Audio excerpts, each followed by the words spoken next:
morning. Not a good morning. And in the number 2 chair today, making his triumphant return. This is 2 Mondays in a row. Sean Bray. Oh, man, I prefer last Monday. How do I sound? Because I feel terrible, but how do I sound? That's the only thing that matters. You look terrible, too. All right, yeah. You sound fine. Okay. The trifecta from hell, John Marks, yesterday. Yeah? Yeah. Oh, because the Sixers, Sixers, and the Eagles, and the Union. into the Eagles, into the Union. Well, there's only one game I care about. I know. Yesterday, Yes, I know. honestly.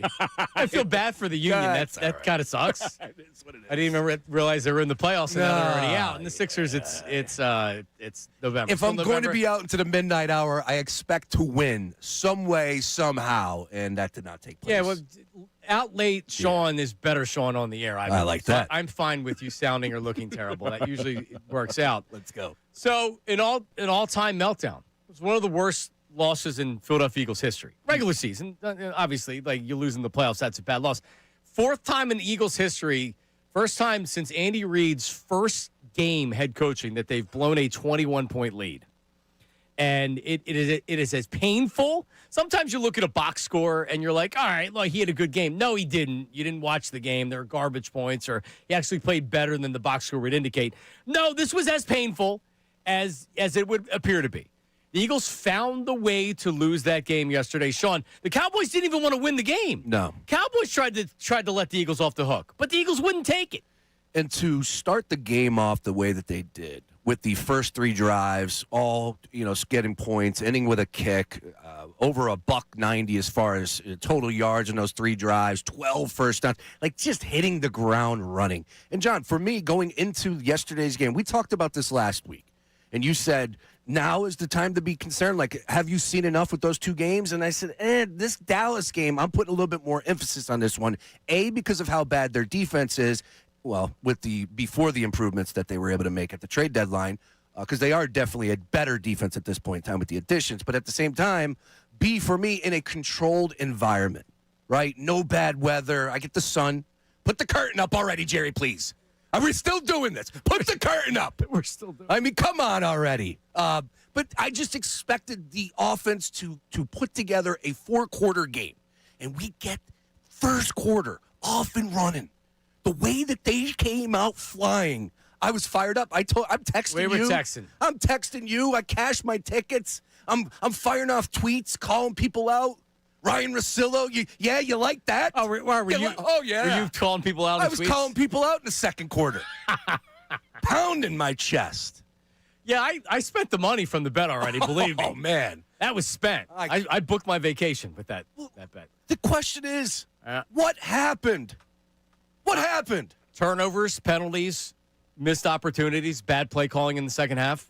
I mean, so I know the reaction is going to be fire Kevin Patullo, Nick Sirianni. Like, I don't know who's calling plays, but fire Kevin Patullo, get a new play caller in there. And I think we're at a point where all of that has to be more than considered, strongly considered. And this is now a Howie Roseman decision, a Jeffrey Lurie decision. And we'll see if anything comes about it. But that's, it was another really bad half of offensive coaching that extends larger than the play calling. They just, again, in the game, didn't make adjustments. You know why you can't put together an entire game where the offense looks good for an entire game? Because the other team makes adjustments, and the Eagles don't know what to do with that. And it happened again. An all-time meltdown. Final 8 possessions of the game, 107 yards. Yeah, come on. And seven first downs. That's hard to do. It's almost impossible. You should be able to fall forward and get more yards than that on every play. But they can't run the ball. The one guy that can run the ball right now, Tank Bigsby. I'm not telling you that you're benching Saquon Barkley, but if it continues not to work with Saquon Barkley and it's working for Tank Bigsby, then get him in the game and get him some more carries a little bit. But Saquon, 10 carries, 22 yards. At some point, this is just more than the offensive line. What he's doing is not working with this offensive line. The creativity, I didn't tweet it out. Actually, I at halftime I said great play calling by Kevin Patullo. Jalen and A.J. Brown are on fire right now, and Devontae Smith's my favorite Eagle since Brian Westbrook. Wow. Really, I love Devontae Smith. Another great game. All right, there was creativity in the play calling. There were a couple different wrinkles that were going on. They were being aggressive and getting the ball to A.J. All smart. What the hell happened to that in the second half? Well, I think they got dominated. Like you said, it's a combination of everything. But the few videos that I've been able to see, the one-on-one battles up front, they're just losing. This offensive line is getting just crushed. And they were rushing 5, and you're getting the excuse from Landon Dickerson after the game. I know we'll talk a little bit about that quote. I'm sure he's going to want to walk that one back. But all in all, this unit that we were, again, pounding our chest last year as the best in football is completely on the opposite side of the scale now. It's honestly so disappointing to see this offensive line that we built up, and they earned it. Like Jordan Mailata was great, Lane Johnson was great. These guys were all great last year. But to where we're at right now, yesterday in that second half, just getting pushed around all the way into Jalen Hurts' throwing lane, not good from the offensive line. It definitely starts there for me. Yeah, for sure. Hey, I mean, you leaned on the run last year. You can't do that this year. And you can't run the football. And I get it. If you put Tank in, for my money is this, because we all have eyes. Like Saquon didn't lose a step. He's still fast. Yeah. He can still make those plays. Something is just not connecting, and I don't know if it's as easy as, hey, look, defenses know when Saquon's in the game, he's going to run it. Correct. Yeah, but are we sure he hasn't lost a step? Are we sure that Saquon hasn't lost a little bit of a step, a half a step? He had 482 touches last season. If you look at players that have the usage rate of that, for the most part, they all go backwards the following year. Correct. Has he lost a step? I still see him making guys miss, and he's just not able to get to that second level because his vision is what sets him apart, other than the athleticism, obviously, but his vision and able to be patient and then finding that hole and having the burst and making the next guy miss. Yep. Like, I think Tank Bigsby's having some successes. He doesn't have great vision. He's just going. Yeah. And boom, he's hitting it to where Saquon's dancing a little bit too much, and he's just like, he can't get to that second level and make guys miss. Yeah. Do you think he's lost a step, Ray?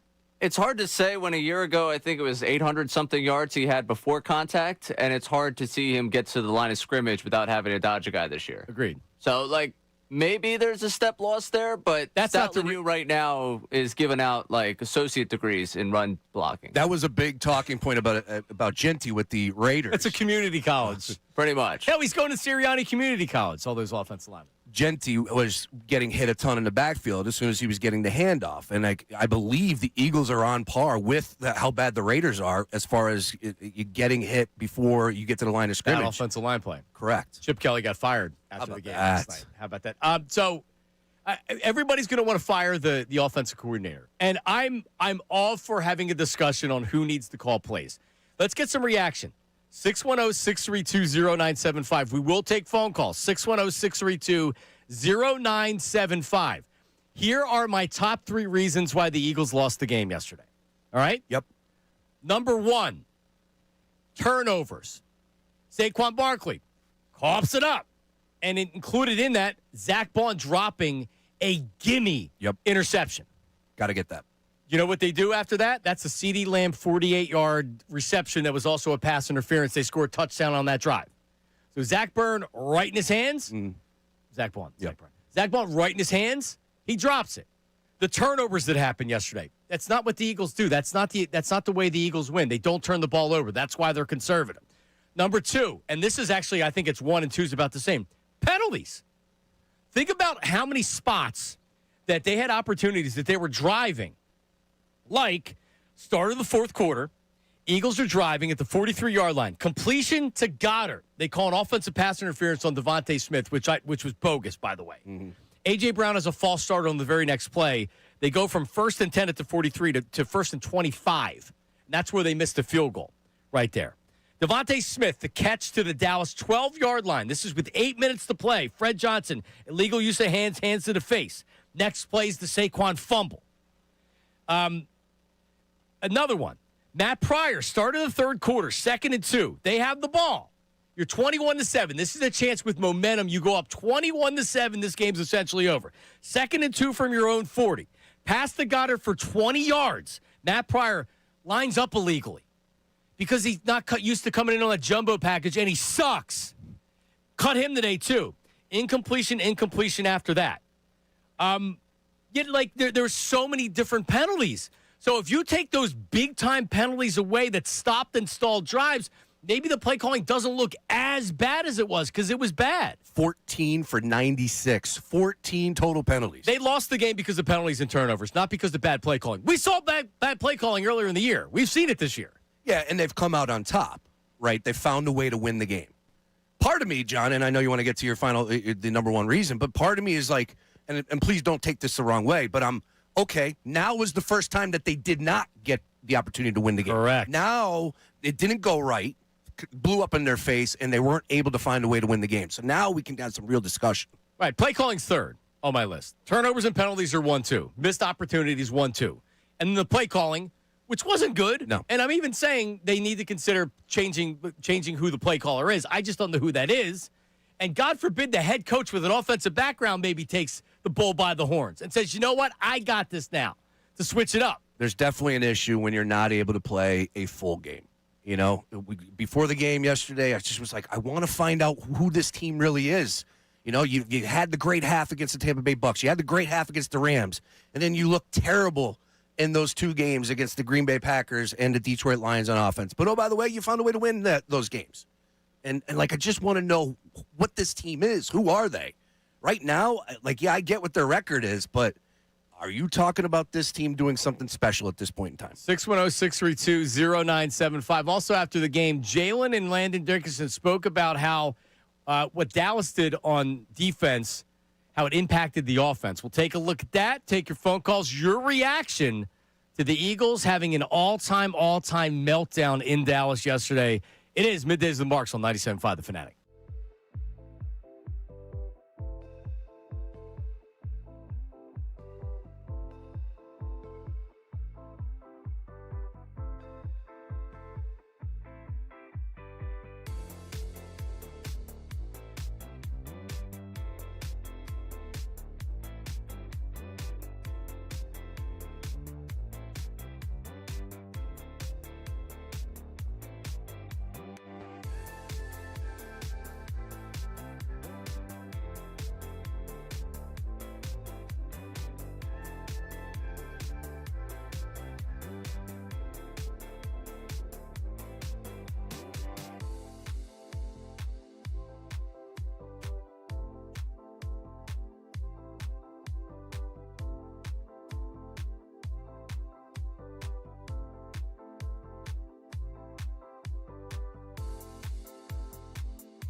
given the 3 interior defenders they have. We want to keep their best guys on the field, and it's very effective for us, and it was something that we didn't handle as good as we'd like to, so good opportunity to build if that's something that teams show us.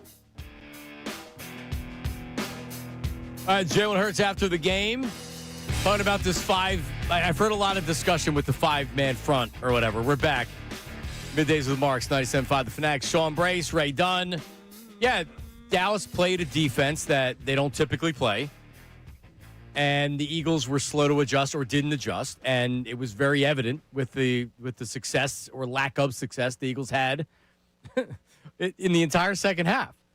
They didn't score a point. They had 21 points. They scored in the first 3 drives. It was easy. Incredible. This is the best game ever. Incredible. Sean was over there peacocking. Oh, ready. Like I said, cashed a ticket, spent the money, was sending out some tweets, calling people out. I don't do that stuff, John. I'm a peaceful guy. That's not your style. No, but I was feeling myself because I thought, okay, this is the game that they're going to put it together, and we're going to see it. And again, first 3 drives, are they capable of that for 4 quarters? Obviously, the answer is no, but why not? Yeah. Why not? Because that team that took the field in Dallas, my goodness, I feel for those fans that made the trip down there. Could you imagine the fights in that second half? Because you want to talk about peacocking? I would imagine Eagles fans were being heard. And in that second half, how many fights over under in that Cowboys stadium? I don't know if it gets violent there. I'm sure Eagles fans were extremely annoying in the first half. But, I mean, was it a case of getting too conservative? I mean, it always is that case. But, the play calling wasn't good. There was no creativity. There's no doubt about that. But this team doesn't typically create or make mistakes.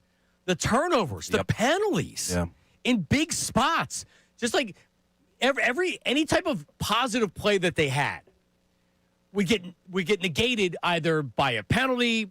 Jalen Hurts, the sack that he took late in the game there on the 3rd and 2. On the 3rd and 2 was backbreaking.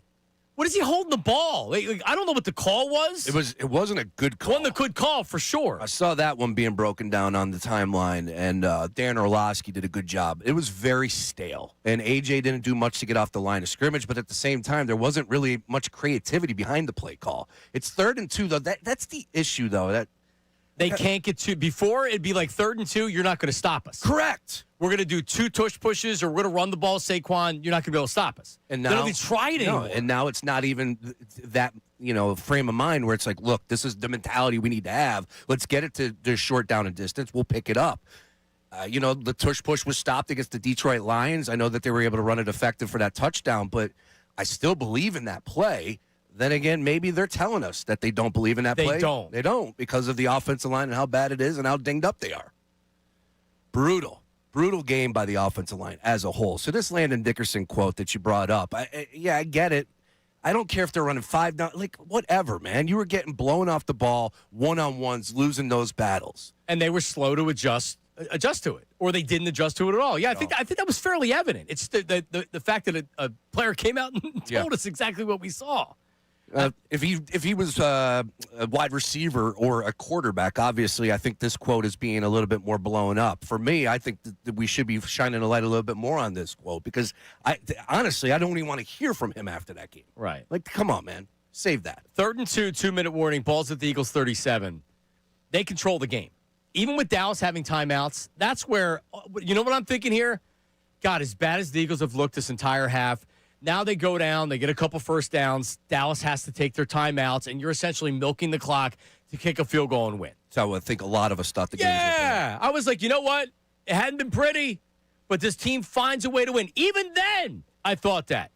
And 3rd and 2, and now because they can't even run the tush push anymore, Hurts drops back with one of these low creativity, just I guess you have to throw the ball, and he dances around, takes a 13-yard sack. So now you can't even go for it.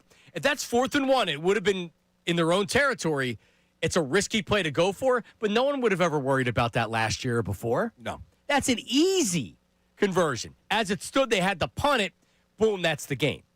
That's the game. Zach Ball dropping an easy interception in the 3rd quarter. CeeDee Lamb on the next play goes for 48 yards. And by the way, Adoree Jackson, hey, Ray, president of the Adoree Jackson fan club, that's me. He goes out of the game with a head injury.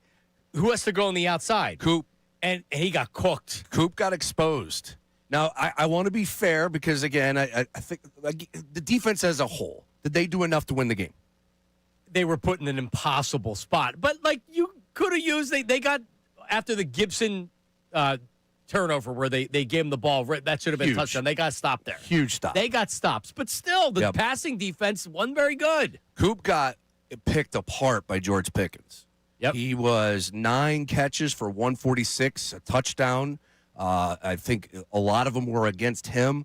There was the touchdown that Dak was able to throw into the end zone. Coop was kind of like in no man's land. I'm really cautious to say it was his fault, but it looked from afar that he wasn't in the right spot. Again, he had to make the switch, and I thought he played okay.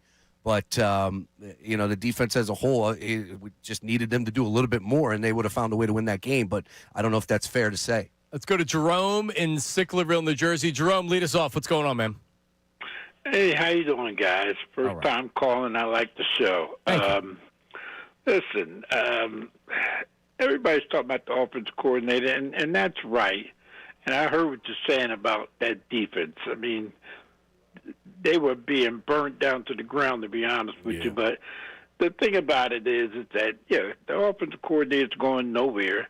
And they were saying that the head coach, our head coach, he ain't too much better at calling plays. So, we're in a little bit of trouble. We really are. And what's the number one corner that they have? I forget his name. The Eagles? Not Cooper. For the Eagles. Quinyon Mitchell. I mean, has he been that great this year? I think most people would say he's getting yes. beat a lot now. But then again, all year the offense has been struggling. Right. And, they're talking on first take that the routes are just basic. I mean, anytime the defense knows what's coming before the ball's hiked, you're in some trouble. You know what? And Jerome, nice to talk to you. Thanks for being a first-time caller. And a first-take watcher. How about that? Yeah. Don't know too many of those. The only person I know that actually watches it. That is an automatic channel change. I'll tell you what, when I lost ESPN for a couple weeks, it wasn't all that bad. Yeah, I have no interest in first take. The offense looked all right in the first half. Right? Didn't look all that predictable in the first half. They were aggressive. Yep. And AJ looked great. Devontae's making unbelievable catches. God, I love that guy. I just want to put this out there. Quinyon's balling. Quinyon is incredible. There are some next-gen stats that I pulled up right now. It says he's been glued to defenders all season long. He has more passes defense on those throws. Just some serious numbers in his favor. Quinyon Mitchell is not the issue. And again, like I said, I brought up the defense because it's a team, and this was a spot where, you know what, if you just got a little bit more, if you got that interception for Zach Bond, do they come away with the win? So I want to be fair about it, but, were they able to get after the quarterback? Were they able to get after Dak, in the way that they should have? That offense was really good. Number one coming in. We know how good that offense is capable of playing, especially those 2 wide receivers. But Dak's got it going right now for the Dallas offense. You knew it was going to be a tough test. Just wondering, if you could expect a little bit more from the defense. All right, coming up, some text messages. Everybody wants Patullo fired. We're going to set an over-under on that. We'll discuss it on the other side, Ray. Also, did the Eagles take their foot off the gas? Everybody thinks so, except for Nick Sirianni. We have that for you coming up as well. I'm the dumbest coach in the world. It is Middays with Marks, 97.5 The Fanatic. Now on 97.5 The Fanatic Sports Update. A disaster in Dallas. Some Ray done with this Fanatic Sports Update, and it's brought to you by Groundworks, your trained and certified experts for basement waterproofing and foundation repair since 1997. Book your free inspection at groundworks.com. The Eagles blew a 21-0 lead and lost 24-21 to the Cowboys to fall to 8-3. Yesterday, the game featured 14 penalties for the Birds, 2 fumbles, and a running game that only mustered up 63 total yards. Post-game, we got a chance to hear from Nick Sirianni addressing the penalties, and he took accountability for them. The other ones, we got to make sure that we're mastering the things that require no talent. And again, I got to be better with my message to them. Again, anytime it's a whole full team thing like that, again, it's hard to say, hey, it's this or it's that. But anytime it's the full team that we're making, because we made them on special teams, we made them as an offense. I don't think we had any pre-snap stuff on defense, but I'm going to put that on me. With the loss of the Rams win on Sunday Night Football, the Eagles have fallen to the second seed in the NFC. The 76ers also lost on Sunday, 127-117. The Heat, as Norman Powell scored 32 points. They're back in action tomorrow night against the Magic. The Union saw their season end last night with a 1-0 loss to NYCFC in the Eastern Conference semifinals. This update is brought to you by SuperSure. Do you own a small business? You need to hear this. The seismic shift is coming. It's time to get SuperSure. Not kind of sure, not pretty sure, but SuperSure. Coming soon. I'm Ray Dunn, your home for the Sixers, Flyers, and the Union. 97.5, The Fanatic.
attack. I just think, again, we'll have to look at ourselves and look at the schemes, and then we're going to have to look at the execution and see what the issues were. We just weren't very efficient as an offense in that second half. I didn't really feel that we took our foot off the gas. You didn't feel it. All right, let's move on. Nothing to see here, Sean Brace. Yeah, I would say there was definitely a little of that. I feel like they were kind of like timid at some of their play calls, like almost scared. There was like nervous energy coming from that sideline for my. Oh no! Hey. If you looked at one of the writers wrote about it. If you looked at what they look like on the Cowboys sideline compared to the Eagles sideline, it was hurry up, get this game over with so we can get a win and go home. Yep. We already played the first half. We're up 20. We don't want to do this for the rest of the game. And unfortunately, you can't do that. And I do think the play calling reflected that. Let's face it. When this is a formula that's worked for you and they won a Super Bowl last year, it's difficult to change that because you go up that many points. All right, like we're okay. We'll lean on our defense. Uncle Vic will take care of everything. We're good. And, man, the Eagles couldn't do anything. They got 7 first downs in the final 8 possessions of the game. Yeah. We talked about, Nick Sirianni a couple weeks ago, and I looked at him, and he deserves all the credit in the world for the success that he's had, the consistency that he's been able to have as far as winning is concerned. But I'm serious when I say that last year I feel like any one of us could have coached that team and had success. That's how good they were. And you were able to lean on guys like Saquon Barkley making that play, A.J. Brown, Devontae being better than the defenders they're going up against. And I think they still are to a point, but it's not happening. And the issue right now for me is the offensive line, John. It starts there, and these guys are just all getting beaten. Again, that goes to that same conversation, too, as well, because we were talking about some of those guys being the best at their position. Yeah, Stoutland Community College, not on. No. Ray said a lot of associate degrees being given out. Pretty Fred much. Johnson, I think, has an associate's degree. And, oh, by the way, damn it, 5-0 rocking those Kelly Greens. Ruined it. How good do they look? Oh, man. No, it looked great yesterday. It looked like Randall was going to come out and start throwing the ball around. So the Whites, when did the Whites come in to play? With the Kelly Green, I want those. I don't You pay finally lost in the Kelly Greens. That's Maybe right. Yeah, after that's what that, Sean just said. They were 5-0. Yeah. So they ruined the Kelly Green. Now you can never wear it again. Something the 2023 team didn't do, losing the Kelly Greens. So many flea market Kelly Green jerseys at every game. Oh, yeah, for sure. Oh, man. China was very busy. Just changed the color already, Jeffrey. All right, so we're going to go. Arthur's on the line. We're going to go to him in a second. We're going to do a straw poll here. It would be great if we got on the phone lines, but also text board 610-632-0975. Is this team in trouble? Simple. Is this team in trouble? That now you look at what the Rams did last night, and the Rams could have put up 60 on Tampa Bay if they wanted to last night. It was 31-7 at the half. Yep. They are rolling right now. They now are a game ahead of you for the number 1 seed. Are the Eagles in trouble right now, or are we good, Sean Brace? And it can be in between, but which one's it closer to? I'm definitely leaning towards trouble. This was the game. This was the game, right? Like I was putting a little bit more into the Green Bay and Detroit games from the standpoint of playoff atmosphere, bad weather, just find a way to win a game. And they were able to do that. This was the game yesterday in Dallas, fair or unfair division opponent. I don't care. This was the game that I said, all right, I'm going to go ahead and check that temperature here. It's a statement game. Yes. And they came out, and we were texting.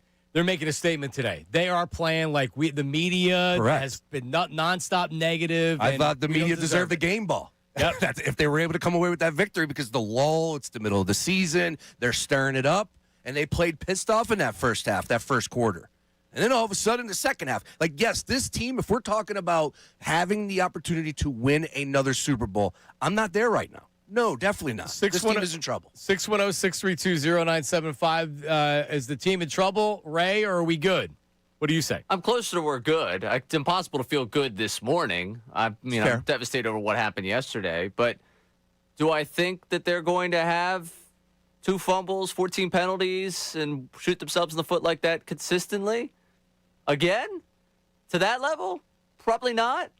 I mean, I look at the rest of the schedule, and to put themselves in a position to succeed in the postseason, they have a favorable schedule the rest of the way. They're still sitting in that 2nd seed. Did they shoot themselves in the foot for the 1 seed? Yeah, probably. And I look at that Rams team, and you're going to probably be getting into January hoping you get the same help you got last year, where the top seed in the NFC gets taken out by someone else that's not you. Like, that's one thing we forget about last year, about the fortunate run to the Super Bowl. It's like, hey, yeah, the Commanders did the dirty work for you, taking out the Lions.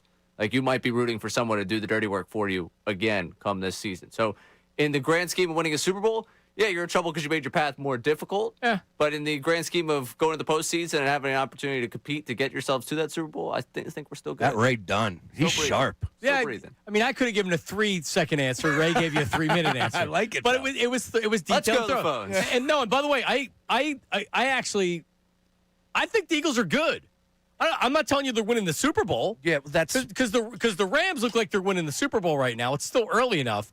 But what happened yesterday with the penalties and the turnovers, that's not the Eagles. That yesterday was an aberration. Not good. Don't feel good today about it. But I am not coming in here today saying, man, this team's in trouble. During 2023, when they were on a skid, that team was in trouble. We're going to find out a lot about this team this week. We're going to find out what everybody says in the locker room. It's a short week. what did you learn yesterday? That Kevin Patullo can't call, but I already knew that. They can't put together four I know they quarters. It starts there for me, and then I feel like this offensive line is not going to get better. And that is a complete worry for me. Well, probably not much better. Saquon Barkley's runs yesterday. 2 yards, -1, 2 yards, 7 yards, 2 yards, 1, 1, 5, 1, 2. He totaled 5 yards before contact. Thank you, Dan Orlovsky. Yeah, you need more Tank Bigsby. You do. You need to figure out how it's going to work with Saquon. He had 10 carries yesterday. I wouldn't have given him more carries. I think his first 6 carries, he barely got any yards. Yeah, that's not the answer. What are you going to do? Yep. So then now you're over-relying on throwing the ball. They see in the second half, they should have been more creative with Jalen running the ball and designed runs. The creativity that I saw in the first half, and I think he checked into that quarterback sneak, which He was did. a touchdown. Yep. Great call. Great call. He made a couple of really nifty moves in the first half, too, running the ball. That's like when you have a quarterback like Jalen Hurts, you can't use him like he's a drop-back quarterback. The whole reason why you want him and you pay him is he's a dual threat. Yep. And when you take that out of the game, which is what they did in the second half, then you're taking away what makes him a special quarterback. He's not a special quarterback just dropping back and throwing the ball. Too many mistakes. The Eagles team you saw yesterday, the play calling, that's them. The poor offensive line, that's them. They win that game if they don't turn the ball over and they don't commit all those penalties. They do. Now, is that a way to win the Super Bowl? Probably not. Yeah. But I still think the Eagles are playing for the NFC Championship game. Okay, yeah. And yesterday didn't dissuade me from that. Well, they have a short week. So do the Bears. They're going to kick the Bears' ass on Friday. 7-point favorites. Exactly right. That's the square over here. Me, I'm like, I'll take the points. Sean already bet it. Yeah, I'll take the Bears +7, and watch the Eagles will show up and play four quarters on Friday. All right, Ray, we have phone calls coming up on the other side. People want to check in. 610-632-0975. Saquon Barkley talked about the funk that we're talking about. Also, Fred Johnson sidestep a question about the running game. That's where you're coming up as well. It is Middays with Marks, 97.5 The Fanatic. But the Hess toy truck's back, and it's better than ever. 2 racers, one amazing holiday gift. It's the 2025 Stock Car Racers. That's it. NASCAR-style race cars loaded with action-packed features, including 67 animated lights, 5 realistic sounds, and a pullback motor. It's pretty cool. My kids are already loving it. It's available exclusively. HessToyTruck.com. So check this out. It's $49.99, but that comes with free standard shipping, and batteries are included. So for $49.99, you don't have to do anything else. You got a gift. HessToyTruck.com. Philadelphia is a sport.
I'm a big believer that the run game starts with me and ends with me. So I'm in a little funk right now. I've had funks like this before. Just got to break it. And only way I know how is by flushing this, working my butt off, and get ready for my next opportunity. That's a good toilet. It's good pressure there. Yeah, it's definitely not a work toilet. That's a T100 if I've ever heard one right there. Nice swirl game. I didn't know you were a big, toilet aficionado. Big John guy, yeah. Just hearing Saquon, and you think about the strengths from last year, John, the identity, right? And I know that's one of those words, but it's the reality. It's like what is the identity of this offense right now? What do they hope it to be? The identity is they can't run the ball. Correct. I mean, seriously. Yeah. Wait, what else would it be? What they leaned on last year and made them the most effective, and then they played everything, ran through Saquon, then you get play action, and Jalen doesn't have to be overly reliant on throwing the ball, and now you can't do that. Nope. Ray, we're back to it. Hashtag throw the ball. Throw the ball. Throw the ball. Should have known. Hashtag throw the ball. You're not going to be able to run it. With this offensive line, you're not going to be able to run it. But then you get one-dimensional, and then that's what happens in the second half. I mean, Sean, I don't really know what the answer is. Yeah. Other than you're going to have to make some big plays. You're going to have to be more creative. Bill from Northeast Philly checked in, our buddy Bill from Northeast Philly, and he's bringing up again the point. The Cowboys have been running this defense, this five-man front, in previous weeks, but yet the Eagles claim to know nothing about it. Very odd. That's a quote, again, I said it earlier, I'll say it again, that I would imagine Landon Dickerson is probably going, man, I spoke a little bit too much there. But isn't that almost impossible? You would think. Did they not? I mean, they didn't talk about it at all? They weren't expecting it? Because they did make moves on the trade deadline, and that has shifted. They want to get their three defensemen in the game, so that's why they were able to run the five guys. Yeah, so it makes sense. This isn't something that should have just came out of nowhere. As it's been pointed out, they were doing it in the previous 2 weeks. All right, let's go to Arthur. Arthur, are you still in Arizona? I haven't talked to you since I've been back at the Fanatic. Hi, Arthur. Hey, yo, brother. First of all, happy Thanksgiving, and I got to take the Fifth Amendment. No, I had to leave. I thought so. Yeah, once they get wise to Arthur and his shenanigans, it's tough to stay because then they just wait to arrest him. Arthur. So you've moved on. Yeah, this Arthur. is really him. Arthur, you remember Sean? Yes, I remember Sean. Is he back on? Well, he hasn't been here, but neither have I. But now we're back. Both of us are back. Correct. Oh, well, then I got to call you then. I got to make this like a weekly thing. I agree. Oh, everybody would love that. Sounds like a segment. I have pictures with you and Sean. Remember? We met him? You came in studio, and then he went to the knockout tournament. Oh, my goodness, yes. I with do his remember. family. Yes, now your I remember. daughter was there and your wife? Times. Yeah, they were good times. Yo, let me ask you this, guys. Not for nothing. Not that I moved this time. Plenty of cattle. Oh, my God. Plenty of what? Cattle? You have cattle? Cattle. What are you, in Montana? Yes, I changed my life. I just can't disclose where I'm at. That's fine. So you're saying there's no racketeering going on? You've become legit? Whoa, easy there. I ain't saying all that. I just said you know what I mean? There's plenty of cattle. I don't know about legit, but you know what I mean? I'm doing the best I can do. All right. Now, what about I know you want to rip the Eagles. What about the Giants? That's actually a good loss. The Giants don't need to win games this year. They suck. They do. Let me say this. I'm going to tell you what happened with the Eagles yesterday. Okay. Unprepared and overconfident. I mean, they didn't look overconfident in the first half. They looked confident, but Arthur, I don't. And the unprepared. Unprepared's true. Yeah, unprepared. I agree with that. Turnover. They took that game for granted. They thought they were going to go to Dallas and just whoop them Cowboys, which they should have did. That should have never been a loss yesterday. Even though I hate the Eagles. I know, but now you're an Eagle fan at heart, Arthur. You know you are. The Giants stink so much. I'm a Sixers fan at heart. Oh, that's there you go. I'm a Sixers fan. I mean, they make me sick though. Yeah. But I love the Sixers. They let me down. Hinkie, it didn't work. He's still worried about Hinkie. Arthur, you call us at anytime Sean's on. Please call us. Thank you. Good luck on that. Good luck on that racketeering charge that you're. I was waiting to see Arthur's name come up in all the indictments that were going down with the sports betting. Ooh. It didn't. That is a voice right there that I haven't heard in quite some time. Yes. Correct. Trip down memory lane. Yeah, look, I unprepared. That quote tells you exactly that. I would never think that would be possible. Again, Sirianni wins, and I get his record, understood. But he, for my money, like, what is he great at? I thought that the preparation was something that he was really good at. He always has. So I'm not doing a good enough job. Yeah. All right, well, Nick, let's go. Yeah, and I don't think they came in taking that game for granted. No, because in week 1, Cowboys almost won that game here. They know how good, and the offense, number 1 in the game. Their offense is good. Yeah. Their problem was their defense. But the defense has gotten better after they made the trade at the trade deadline, Right. and then some guys have come back that were injured. That defense is a lot better than what we saw even just a couple weeks ago. Absolutely. But it's still no. They're probably a slightly above average, or like an average team, the slightly above average team. They're a possible playoff team in any given year. If the Eagles would have beat them yesterday, that's it. Yeah. Their season would have been done. But now they do have a little bit of a life. A little bit of a chance. But regardless of that, the Eagles should have put that game away early, and we're not talking about this today. One more score. That's all they needed. They needed one more touchdown, and they had opportunities. They were in Dallas territory. They kept shooting themselves in the foot.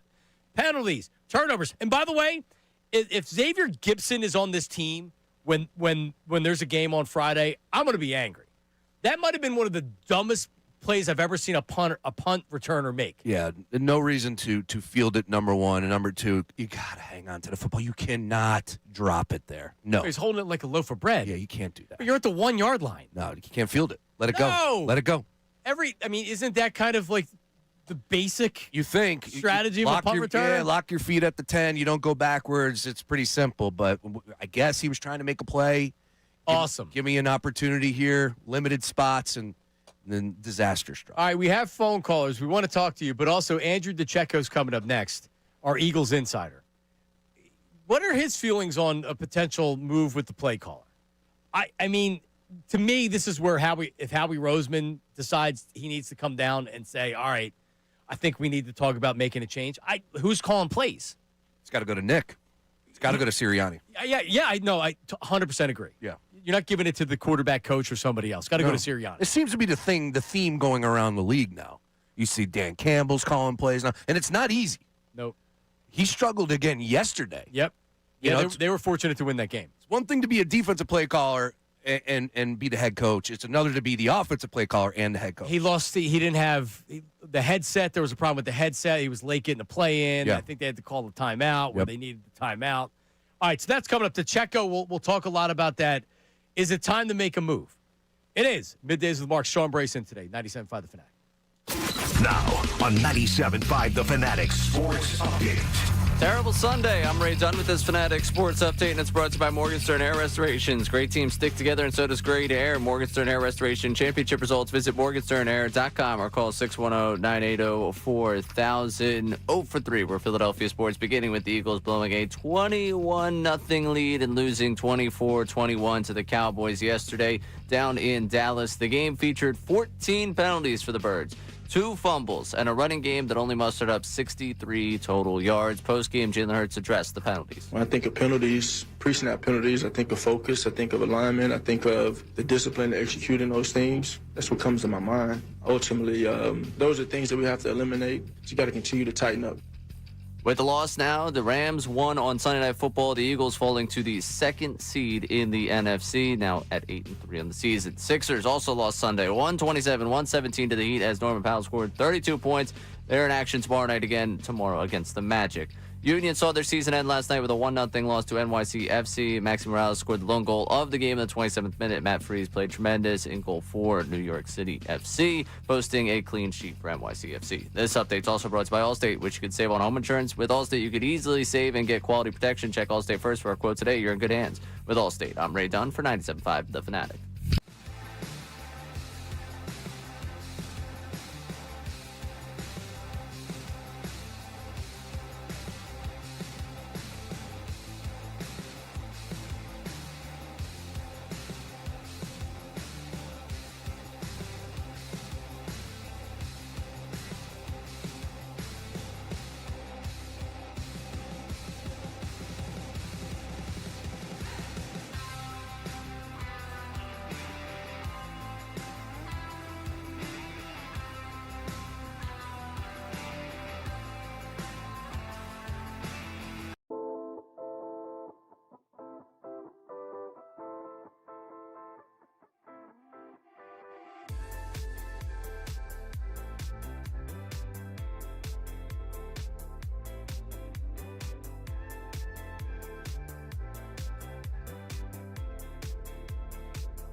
Is with Mark, Sean Brace. Take it out.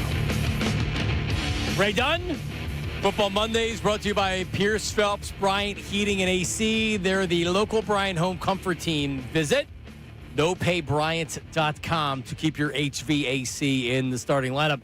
Coming up, real quick, we have Andrew DeCecco coming up here in a second. Final segment of the show used to be called Feedback.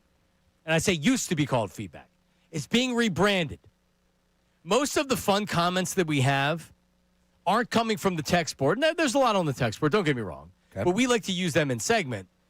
But the YouTube chat. Ooh. So the final segment of the show will be rebranded as the YouTube chat recap. So all we're going to do is we're going to use the best comments, suggestion, whatever, on the YouTube chat, and then we'll put that in the final segment of the show. AI voice? Or AI is it, voice. Okay. Same thing. Exact same thing, but we're getting all the content from the YouTube chat. The chat is spicy as always. Yeah, I'm actually on there today. What's up, chat? I've decided that I have to be more involved in the chat, even though I don't want to be distracted by it. It's one more thing you got to juggle. Yeah, and people are mean. Oh, so I don't want to fight with people in the YouTube chat while I'm on the air. Probably not a good look. But I'm going to be more involved. Nice. If you listen on Alexa, you're in your car, we encourage you to still do that stuff. But just so people know, watching on YouTube is awesome. Watching live on YouTube or later on. And if you want to get involved in the discussion, we have this community of YouTube live viewers that chat the entire show. So if you're bored or whatever, that you like to watch a show like that, get involved. And it's really crystal clear. Good video. Oh, looks great. Yeah, it does. Looks absolutely great. All right. So let's go to our Eagles insider for 97.5 The Fanatic. Andrew DeCecco joins us right now on the Comcast Business Hotline. What's up, Andrew? Hey, what's going on, Johnny? Great to be with you. All right. Just like before, just like big picture after yesterday's loss. All right, are we good? Is the team good, or is this the start of trouble? I still think that the team is a quality football team, and I know there's going to be a lot of overreaction out there, and I understand that. Good teams can't lose football games that way, and shouldn't, I should say. But there are a lot of things that we've talked about that were swept under the rug that sort of lended, it was trending in this direction, and that's what A.J. Brown was trying to get ahead of, these self-inflicted wounds and execution errors, mental miscues, and things like that. And you allow a team like the Dallas Cowboys to come back. They put up 17 unanswered in the second half, 24 unanswered total. I mean, if you're a team that's a Super Bowl contender, and the Eagles are, you cannot let that happen. That might be a wake-up call for all of they won, and they were winning in ways that didn't feel sustainable. I think that game maybe will serve as a reality check that they can't you have to clean up on these details, and you can't just cast this aside and think you're going to clean it up down the road. It has to be now. This is obvious. This is heavily talked about among fans, and now I'm at a point where I'm seriously starting to ask, what do they do about play calling, and is this something that Nick Sirianni could end up taking over, or are they going to look internally? Nick Sirianni, to me, seems like the only other person that they would have in their calling plays. So do you think that we're approaching the point where the Eagles, Howie Roseman, is having a serious conversation about this?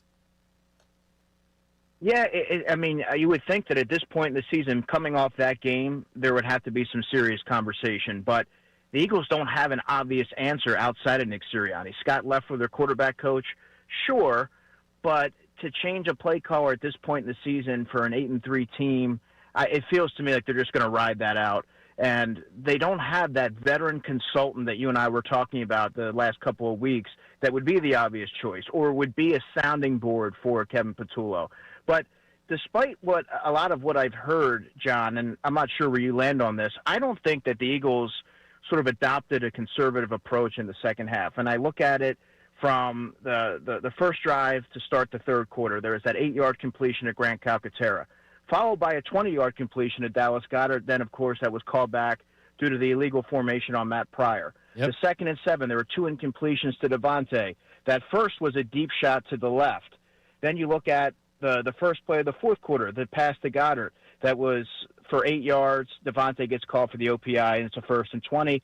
Then A.J. has the false start, makes it a 1st and 25. And then finally, that the play before the Saquon fumble, I believe, Jalen hits Devontae for 16 yards on a 2nd and 7, and then Fred Johnson's called for illegal use of the hands.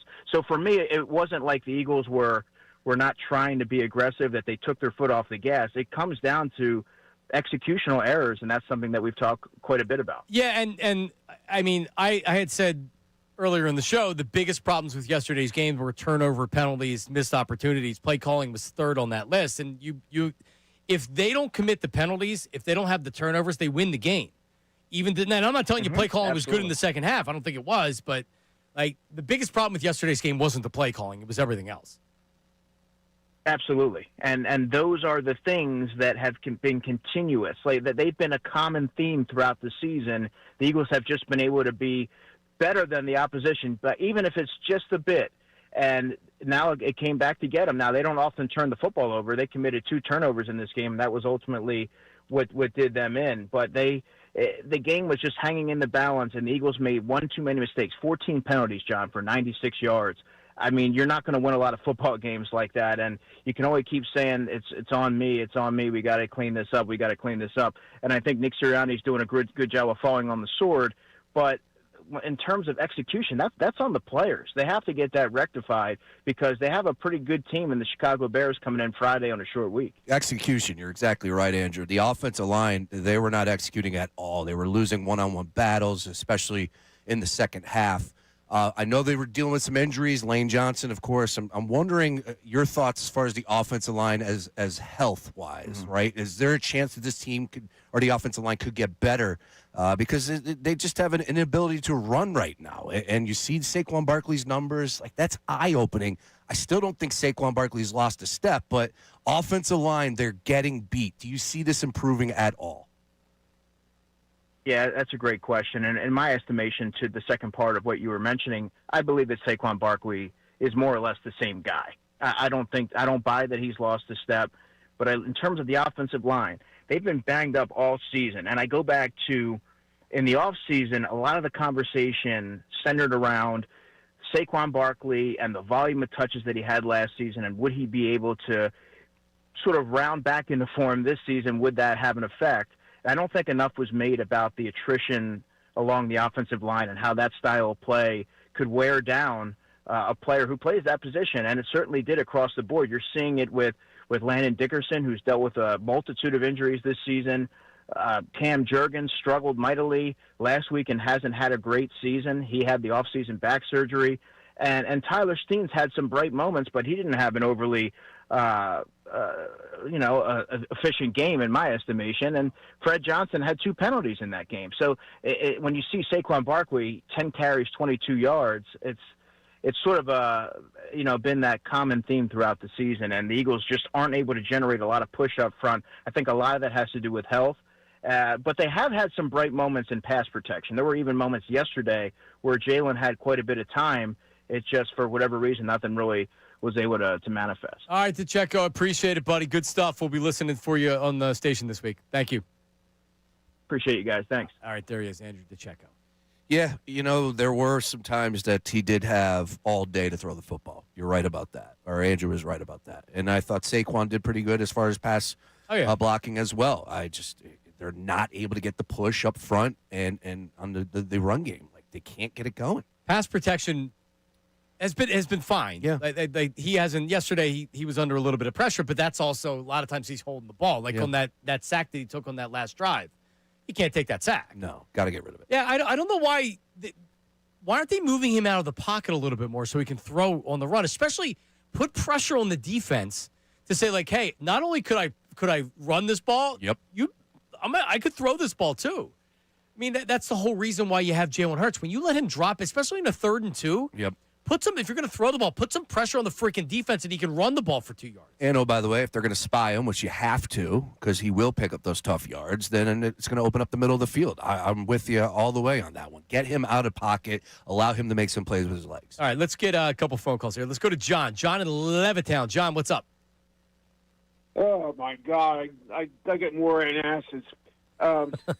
Yesterday's game, the first half, the offense and defense are firing all cylinders. We were having our way with Dallas Cowboys. We had back on their heels. second half, something happened to the offense. It disappeared. Now, for the last few weeks, the offense has been shaky at best. The only reason why we won is because of the defense. But yesterday, they outright disappeared. Yeah. John, I appreciate it, buddy. I honestly, we've seen this. They come out with a good game plan. Oh, look at the offense, looks great. Then adjustments are made. They can't do anything in the second half. First half, the offensive game plan doesn't work. Oh, thank you. They figure it out. Then the second half, they're like, oh, we're running the ball, or we're throwing the ball, or we're doing this. It'll be the first game where they put a complete game together for the offense. Yeah, and I'm not one of these guys that says, you need to play the perfect game or anything along those lines. You look around the league, every team has their flaws. Some team has a great offense. Look at Buffalo and their defense, their struggles. We can go on and on.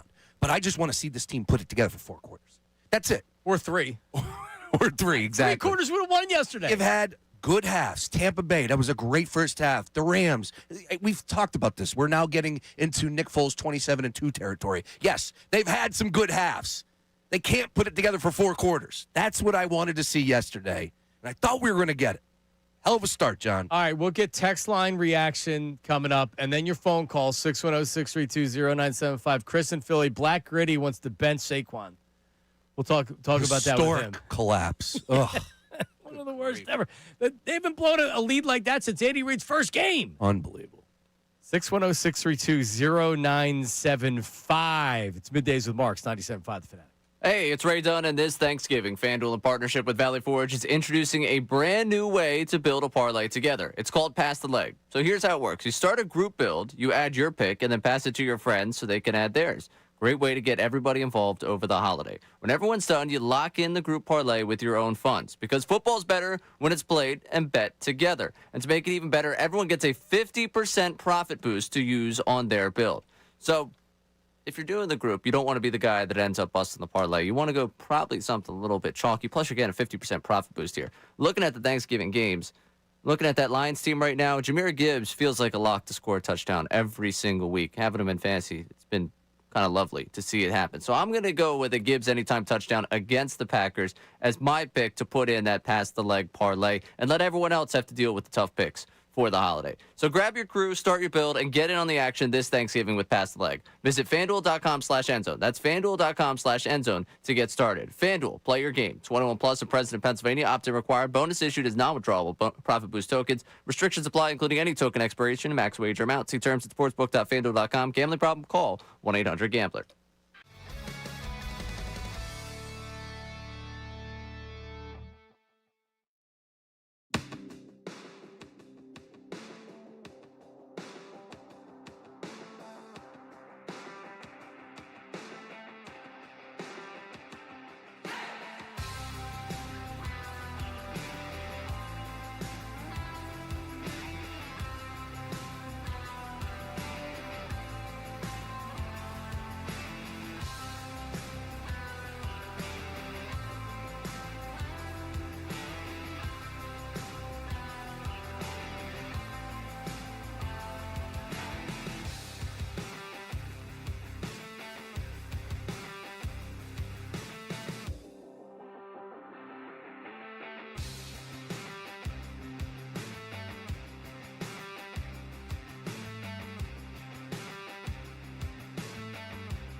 right, Middays with Marks.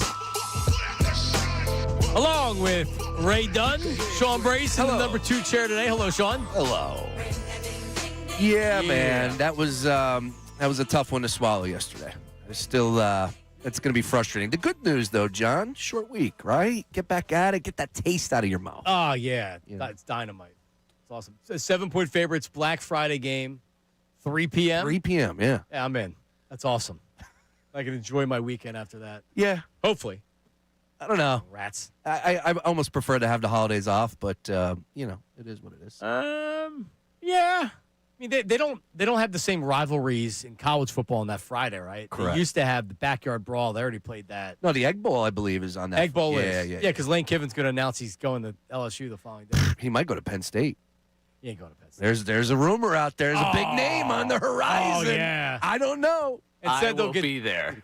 I will be seated multiple times next fall if Lane Kiffin is the coach up at Penn State. No, I people were floating that around on a timeline. I'm like, guys are crazy. Yeah, but they it wish. does seem like he is going to go to LSU. Yep. Does seem like that. Yep. Let's go to Chris, calling from Philadelphia. Chris, good morning. How are you? Hey, what's going on? What up? Sorry to hear my kid in the background. I appreciate you taking my call. Oh, you got it. No, I just wanted to talk about a little bit of everything about this morning, about the coaching. I definitely think there needs to be some sort of change. I think, Patullo may be good in other areas of the offense as he's been with the team for a while. But I think, to your guys' point from this morning and now in the afternoon, play calling is a skill. And you have to be able to adjust and you have to be able to do things on the fly. And I think you see Vic Fangio do that a lot on defense, and I think that's why progressively the defense throughout the season has gotten better, with the trade acquisitions and the moving players around and seeing what works. I don't think we do that on offense, and I think our offense is just the same every game where, to your point, we kind of get a lead and then we kind of take our foot off the pedal, and you saw that yesterday, with the energy in the second half and also the play calling. It just didn't look the same. It looked like two different games, and that's obviously why we lost yesterday. Yeah, appreciate it, Chris. Stale. See, I don't think that I'm not telling you that they don't get conservative in spots, but that was an overly. Yes, I know a lot of people are making a lot of before the half how they just handed the ball off and they 17 seconds, couple timeouts. Yeah, I was fine with it. You were getting the ball coming out of the third quarter. 17 seconds left, 2 timeouts. Ball was on the 28-yard line. And these guys can hit 60-yard field goals. So you need to get to, the 38, 40-yard line, 43-yard line. So you pretty much need 2 big plays to get you in field goal range. What's more likely to happen?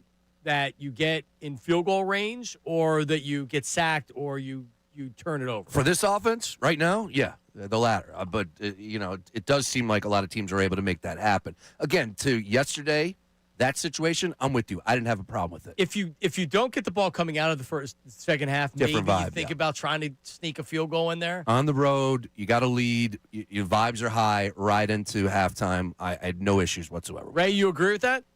No, I want to go for it there. I want to score points. Don't get conservative. Why do you get conservative? Because you're a quarterback, or that's your nature? That's his nature. Everything about Nick Sirianni right now, it seems to me, screams a guy that just like don't make a mistake. Yeah, we've done it. Why wouldn't it work again? I don't know if this week is going to be the week that they look in the mirror and say we should stop being as conservative as we've been.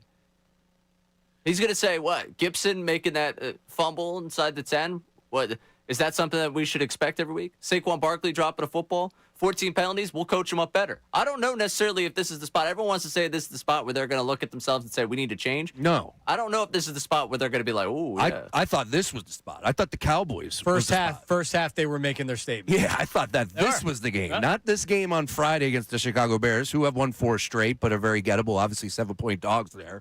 Or 7-point favor, for the Birds. So, yeah, I'm not looking at this game in that manner. No. This was the Cowboys game for me. This is the one I wanted to see something. Is it possible that there isn't that game coming? Yes. And this is how the team is going to play and win games for the rest of the season? We are 11 games into this bad boy. There's only 6 games left in the NFL regular season. I think we know what this team is, right? They have flashes. They could be dominant, but they're not that team. They're too inconsistent, and defense could carry them. We'll see what happens. But all in all, this offense, like we joke about it, are they going to figure it out? I don't think that they're going to figure it out. I think this is what you're going to get. Correct. I'm right there with you. And the defense is going to be good. Yesterday, not exactly great. What I worry about is they're going to start attacking everybody not named Quinyon Mitchell. Right? Because, listen, and I know Cooper had to switch his roles around a little bit. And he didn't leave guys wide open, but he didn't beat. Well, again, that is a really good passing attack, the best in the game. Hands down, they're number one. So that's a tough task. We'll say that. I think they're going to have a little bit better or easier time against the Bears wide receivers. Everybody's got good players. It's the NFL. But all in all, I still have confidence in this defense. I'm with you there. The big question, though, we talked about this a little earlier. It's about, are we considering this team to be a special team? Is there going to be something special this year? And then when you look at the other teams that they have to go up against, like if you had to play the Lions again in the playoffs, are you fearful? Not here, no. No. Jared Goff, no. Packers. No. The Rams are the one team. The only team. Agreed. And guess what? If they do get the 1 seed, you won't have to face the Rams until an NFC Championship game if you get there. I know I'm getting way down the line. But that's the issue when we start to talk about the general topics. Like, okay, is this team possibly going to be able to put it together and do something special this year? Let me phrase it like this. Do you think internally the sky is falling with the Eagles? Or Nick Sirianni is saying, hang on a second, we're still the number 2 seed in the NFC. We still have a chance to be the top overall seed. Absolutely. And what do you mean you want us to fire the play caller and change our entire approach about anything? What we're doing is working. They're 8-3. They could be the number 1 overall seed. You know what? Like I worry less about the number 1 overall seed thing. They won last year without having to deal with it. Yeah. Sure, you'd like to have home field. Sure. You may not get that opportunity. And I'm not telling you that I would pick them to beat the Rams right now, but I don't think that there's from Nick Sirianni there's a sky is falling. Even though the players wouldn't give you that indication. Offensive and defense, it's 2 different vibes. Yeah. It literally is just, opposite ends of the spectrum inside that locker room. And you heard about it last week. Somebody was reporting it. I think it was Tim McManus said that everybody's loose and having a great time on defense, and in offense, it's like everybody's mad. It's tight. Now, was there something there more to it yesterday when Jalen he throws the first touchdown to AJ? They don't really have the congratulatory, high five in the end zone. He's doing the feed me thing. Is there something going on with our quarterback and wide receiver behind the scenes? It's just breaking. Sean Brace with breaking news. I think they're potentially there's something going on behind the scenes. I don't think they like each other. I'm just calling. I thought they were boys. Wait, what? Yeah, I thought they were boys. Where's Shefty? Where you been? Between Jalen and AJ? Wasn't he the first phone call when he got traded? They were best friends. You know what it is, Sean? It's like when you have a long distance relationship and you only see her once or twice a month. Okay. Things are great. Yeah. The SEX is great. Everything's great, right? And then you say, I'm moving to Houston. We're going to move in together. Oh. And 6 months later, yeah, you hate each other. Yeah, and the sink is cluttered. And your stuff's all everywhere. Over the place. Yeah, clean up plates the in the dishes. dish. Yep. You don't get that with the long distance relationship. That's what happened with Jalen and AJ. Yeah, they were great when they had see each other all the time. There was a video before the Detroit Lions game. I sent it to you. He broke down the huddle. And AJ is literally off to the side smiling and laughing. Am I reading too much into this? Did my quarterback and wide receiver not get along? I think that you read too much into that. Deshaun Jackson came out last week and said, I missed all this because I was out. Deshaun Jackson came out last week and said that there's personal issues with Jalen and AJ, and JJ won't forgive him. Craig Carton said the same thing last year. And Deshaun said he knows. And then he's like, well, I'm not going to get into it. You just got into it, Deshaun. Yeah. What are you doing? Speaking about the culture, Deshaun Jackson inside a locker room. Oh, boy. Ray, I don't know what we're going to do, man. 8-3. I don't know. Yeah, they're 8-3. 8-3. Yeah. Do you think they're free? Because here's what I know about the Eagles front office and the Eagles. They pay attention to what people are saying. They pay attention to what the media is saying. They pay attention to what the fans are saying. They're paying attention to what people are saying on sports radio. If that's the case, oh, boy. You might see something come into the offense this week as far as a new play caller. It has to be Nick Sirianni, though. But that's what I'm saying. Do you really want Nick Sirianni? Because here's one thing Nick Sirianni does well. Manages the game. timeouts aren't ever an issue. Challenges, for the most part, aren't an issue. And you better be damn good at those things if you're an offensive coach not calling offensive plays. So he's great at that. Dan Campbell has struggled in recent weeks with making bad decisions in those things because now he's calling plays. So do you really want to take Nick Sirianni? Does Nick Sirianni have a knack for play calling? Who would say that? Where would that come from? Well, you're going to find out what he's made of, and this is why he gets paid all the big bucks. He is the head honcho. So you put him in this. They cannot continue to do what they're doing. We'll start off. You have to change something. We'll start off with Black Grady once Saquon Barkley benched on the other side. 610-632-0975. Middays with Marks with Brace. 97.5, The Fanatic. All right, let's talk about Morgenstern Hair Restoration. Morgensternhair.com. And that's Morgan with an E. Morgensternhair.com. If you're balding, all stages of hair loss. How about if I told you can get your hair back? And I'm not talking about one of these fugazi Instagram or Facebook commercials that you're seeing where it's like, obviously the guy doesn't have his hair from some shampoo that he's doing, right? I'm talking about real results. That's what you get with Morgenstern Hair because I did. All right? You can go from being bald to receding to having a full head of hair. If you just check out the YouTube. All right? Go to the 97.5 The Fanatic YouTube and watch the show and look at my hair.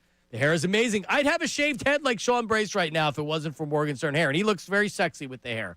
But I looked crazy. I looked crazy. So all stages of hair loss, Morgensternhair.com. The experts in the industry, they've have more experience doing hair than anybody in the area.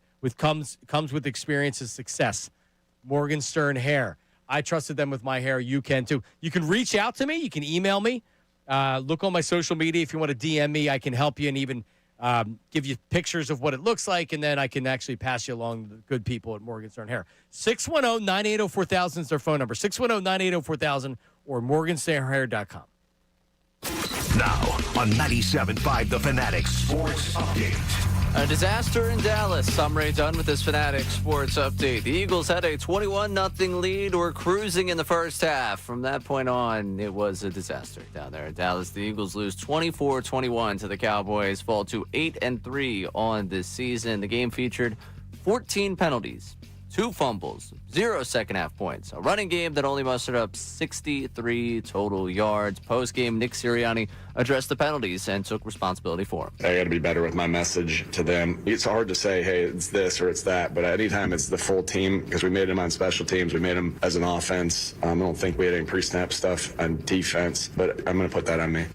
Yeah, on him, on the execution, on just about everyone when you lose that ugly. With the loss and the Rams win on Sunday Night Football, the Eagles have fallen to the second seed in the NFC. Sixers also lost Sunday, 127-117 to the Heat as Norman Powell scored 32 points. They're back in action tomorrow night against the Magic. And the Union saw their season end last night with a 1-0 loss at home to NYCFC. Maxi Morales scored the lone goal of the game in the 27th minute. This update is brought to you by Macy's Backstage. Macy's Backstage is a whole department inside your Macy's store. You can find so many holiday essentials, all for under $25. Don't wait. Find location at Macy'sBackstage.com. I'm Ray Dunn, your home for the Sixers, Flyers, and the Union. 97.5, The Fanatic.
Back.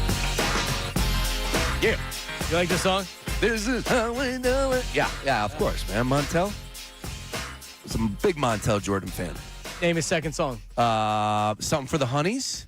I think you're right. Whenever I say he was a one-hit wonder, I will get 5 or 6 people that email me and say he was not a one-hit wonder. Wasn't there a song on a soundtrack too? Like, dude, I don't know. Like, I'm sure there was. I think he had another tune. I could be mistaken on that. I know he didn't sing I Believe I Could Fly, but from that soundtrack, I think what was that? Space Jam. Space Jam. I think Montel Jordan had a song on Space Jam. It would make sense. Right, Eric. Better song, Regulate or This Is How We Do It? Regulate. Agree, because Nate Dogg. Nate Dogg. Nate Dogg's got the voice. Yeah. He's got the voice. You know who's got a great voice? Ray Dunn's got a voice. He does? He does, man. When I listen to Ray, he's got like a... How about that? He's almost got like a Nate Dogg, opposite end of Nate Dogg type voice. I'm telling you. Ray has a voice that like you tune in and you're like, yeah, that's it. So very unique. If you're looking for Nate Dogg, don't look for Ray. Look for the exact opposite. There you go.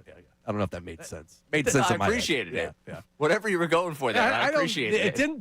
It was intended to be a compliment. Yes. I don't know how it would be a compliment, but it's intended to be a compliment. I like the compliment. I'm in on it. Unique. Speaking of Ray, coming up next segment, we're going to have a weekend recap because Sean had a weekend from hell, and so did Ray. Or at least he shouldn't have. I walked in here today, and I literally was like, what the hell's wrong with Ray? Looked like he's lost 10 pounds. And Ray doesn't have 10 pounds to lose. No. But I found 10 pounds to lose. Yeah, you did. You look sickly. I feel sick. And then I found out what you're doing yesterday, and it's you're dumb. You're flat out. He's young and dumb. Okay, that's what it is. It's the combination. Yeah, but when he's walking around here, looking like he's gonna fall over. We'll get into it next That's how segment. I looked inside. Imagine how I looked at the freezing cold last night in Chester. Right, where you went to the Union game. Come on. All right, let's go to Black Gritty from BlackGritty.com. By the way, Black Gritty, he messaged me and said that AJ's touchdown celebration wasn't Feed Me. It was something Michael Irvin did. Yeah. I'm sorry. I'm I'm got not to keep up with them. I can't keep up with that. What's up, Black Gritty? So Ray Dunn is Nate up. I hear you. I could see it in somebody's dream. About the only happy thing I got going right now, guys. So first of all, where is Covey at? Can I get Covey back here? Dude, because I'm sick and tired of the special teams and embarrassing me, taking these balls. This is like the 6th time it's happened, and every time somebody says, "Well, Gritty, you're in love," I don't care. It's stupid, and they're embarrassing me. You're killing me inside. So off of Britton Covey, if you would have told me before the season, I would have been saying I need Britton Covey in there right now. I would have gave you 1,000,000 to 1 odds. They need Britton Covey, and I know he can field the ball, and he's smart. He can catch it. $1 billion. I would give you $1 billion if you just said, I wouldn't put on my bingo card either. Secondly, Saquon Barkley, I mean, I want him to play, but he's not hungry. You gave him $20 million. He ran all them yards last year, and I know you brought up the O-line and being dinged up. All I know is Tank Bigsby's averaging 9 yards a carry. And when he runs the ball, he falls forward, up the middle, and he's angry and fighting for yards. Saquon Barkley trips on every 3rd carry. Go watch it. He runs out of bounds and doesn't take contact. Last year, he was trying to run through people on the sideline. Now he's ducking out of bounds. So, get me more Tank Bigsby. When he's got 8 yards for 1 carry and the other guy's got 10 for 22, that's almost a 50% average for one guy who needs to get the ball more. The O-line's dinged up. Put the fresher legs in there, and let's see what happens. But that would include a coach. Kevin Patullo is one of the dumbest people alive. I'm sitting here watching us get Dory Jackson. How many people cry for him now? He was holding his own until he went out. And next thing I know, we got some white cornerbacks, and everybody's getting ate up. Okay, that's what you wanted, right? That's what you want to see? Put the Michael Jackson beat on. Well, guess what? Another team sees that your guy goes down, and they target those backup players getting moved into different positions. You keep going one-on-one with A.J. Brown because it worked in the first half. Even though their backup corner went down, they got 3rd string in there on Schmitty, and you don't make a move to isolate him one-on-one, that's coaching. If you can't call the players and say, hey, we're going to attack this weekend, we never do that with these teams, okay? My quarterback was thrown over the middle. He never threw it over. He was doing everything you were in the first half. You can't pick at the person that's gone down. When they do it to us, you're sitting there watching another team do it to us. And you can't even think about that. That's a malfeasance on coaching. If you were putting Nick Sirianni in there, we're back to Madden 101, where he forgot Sal Goddard was on the team, didn't throw him the ball. He forgot to run the ball for 2 games. My goodness gracious, they've got to get it together because the only thing is the defense. And even like I just said, who would have thought I would look for Adoree Jackson and Covey? My goodness. But, hey, foul points, right, guys?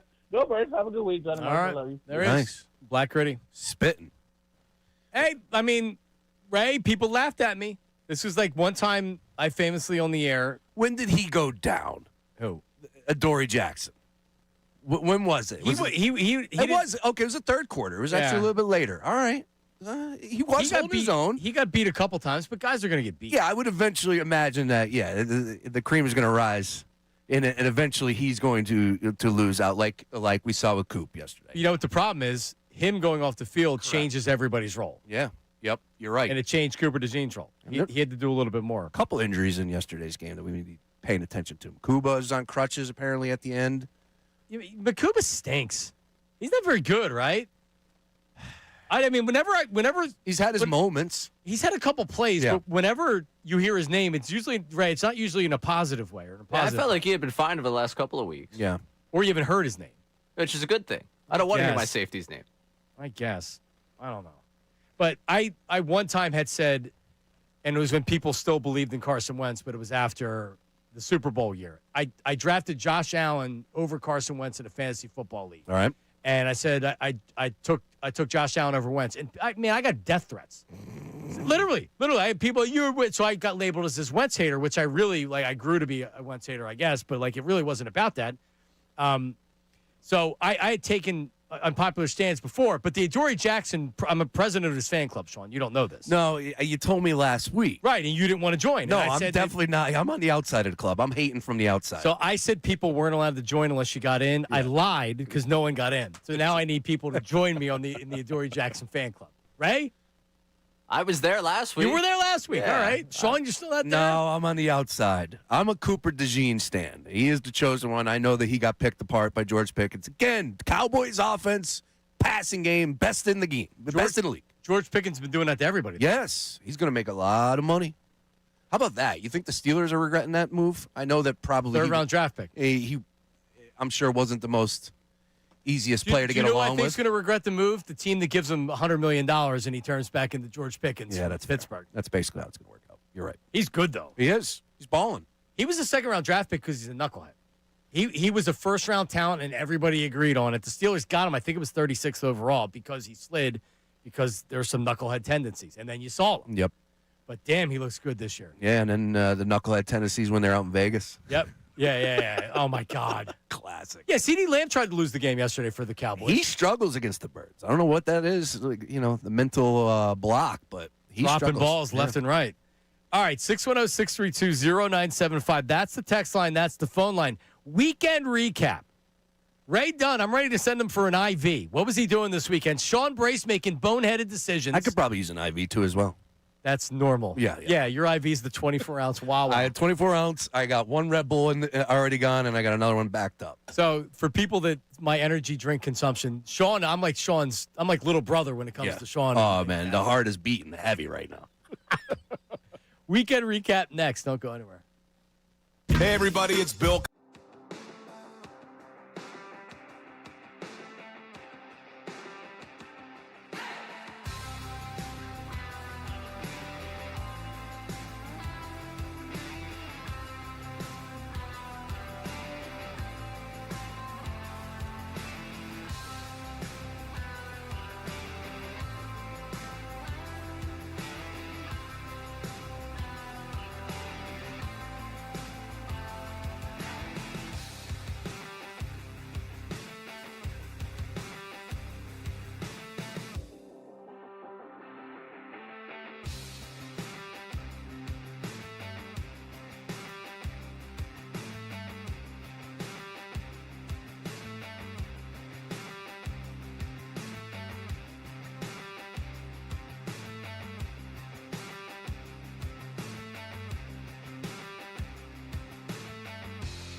97.5 The Fanatic.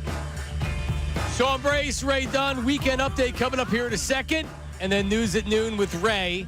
We'll try to get in a good mood for the rest of the show when we talk about the Eagles. I like that. But if you're not watching live on YouTube every day from 10 to 2, Middays with Marks, you should be.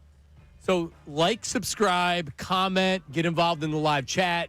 We've rebranded the final segment of the show where it's just going to be a live chat, YouTube live chat recap.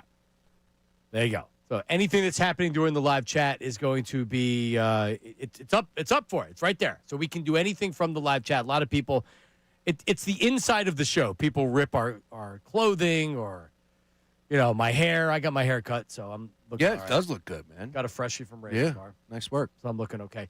But just make sure that we're available on YouTube live or whenever you want to watch. You can watch, of course, whenever.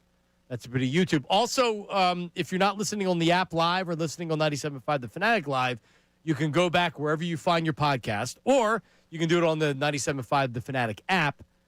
You can listen to the show. We chop it up by hours. You can go inside. You know what's happening in each segment during the hour, so you can fish around a little bit if you want to listen to the show. So just wherever you find your podcast, just search Middays with Marks and leave 5-star reviews. Are we growing the 5-star review community, Ray? Yeah, we got another one last week from Tristan. Thank you, Tristan. Gave us the 5-star. I can check right now. No, that's okay. You get shouted out when you leave a 5-star review. Ray will send you. Yeah, Ray will send you cash and prizes. I like that. We're a 4.8 out of 5. Okay, we got it up. Pretty strong. We got it up. It was a 4.3 when I started complaining about the poor reviews. Now up to 4.8. It's pretty good. It's not bad. It's not bad. But let's get to the weekend recap because I came in here not expecting a whole lot from these two guys. Oh, Sean's married with 2 children. Doesn't have a lot going on. Ray, who knows with Ray? Well, let me say this to start because I missed last Thursday and Friday because my daughter. So long story short, a lot of people have reached out to me asking if everything's okay. My daughter had her tonsils out. Everything was great. Wednesday night, she threw up, and she wasn't eating a lot that day, and she wasn't feeling well, and she threw up, and she threw up blood. Oh, whoa. Because there wasn't really anything in her system, so she's throwing up blood. Oh, man. Not a lot of blood, but sure, even a little bit of blood's a lot of blood. Yeah, that's getting you scared. So what they tell you after you get the tonsils out is if there's ever any bleeding, you need to immediately go to the emergency room. Call us and immediately go to the emergency room, which we did. This is 8:30 on Wednesday night. And they send us, we call the number for CHOP, and they're like, go to Bryn Mawr. So we go to Bryn Mawr Hospital because I guess that was the closest pediatric ER. They have their specialized pediatric ER. And then right away we go in and they're like, yeah, you got to go to CHOP. So they made sure she was stable. And then my wife took the ambulance ride with Bella to CHOP. So we were at CHOP for 22 hours because they were making sure that there wasn't more bleeding and things like that. So we were good. Friday morning, I'm literally getting my shoes on. She throws up again. Oh, no. So she was reopening the scab or the wound by throwing up. And that's what the blood was from. So long story short, I stopped giving her the medicine that I thought was making her sick. She's been fine. Monday morning, she's great. Good. So everything's good. Bella's good. Great to hear. So everything's good on that front. Everything's not good. I'm going to wait for you, Sean. Everything's not good on Ray's front. So, Ray, I walked in here this morning, and I didn't say it because I don't want to be mean. But I was like, damn, he looks a little rough. And you proceeded to tell me what, Ray? That I had food poisoning over the weekend. I spent most of Saturday in bed. And then once I got out of bed, I went to go call the Temple-Villanova game, which did not go in Temple's favor on the women's basketball side. Went back home, got back into bed. I was asleep before 11 o'clock on a Saturday night, which, if you know me, that's just a disaster of a weekend. And then I was in bed pretty much until I had to force myself out to go to the Sixers game. You were pretty much yesterday morning. In bed till you went to the Sixers game, worked the pregame show for the Eagles, and then went to the Union game. No pregame show yesterday. Sixers upended that. Yeah, so no pregame. Oh, that's right. You didn't have it. Right. So then you went to the Sixers game and then the Union game. By the way, Sean, can I ask you this? Yeah. When people say they've got food poisoning, what's the percentage that they actually have food poisoning? See, because this is, of course, where it's going to go. You, my parents, anyone that wants to listen is the same. Was it food poisoning? I got lunch Friday after I got out of here. I went and had lunch. I went home. I wanted to take a nap because I was exhausted from the week. I'm going to bed. I'm like, wow, that's really not sitting well. Woke up from the nap. It felt like I had a dough ball sitting in my stomach. And I was like, you know what? You're a man. Get over it. You have plans with people tonight. You gotta follow through with your plans.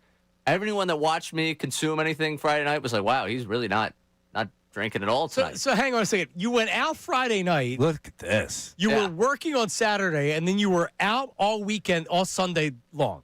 And you so you're mischaracterizing this whole thing. This is why this segment was always going to suck for me, because I felt sick. I followed through with the plans I already had Friday night.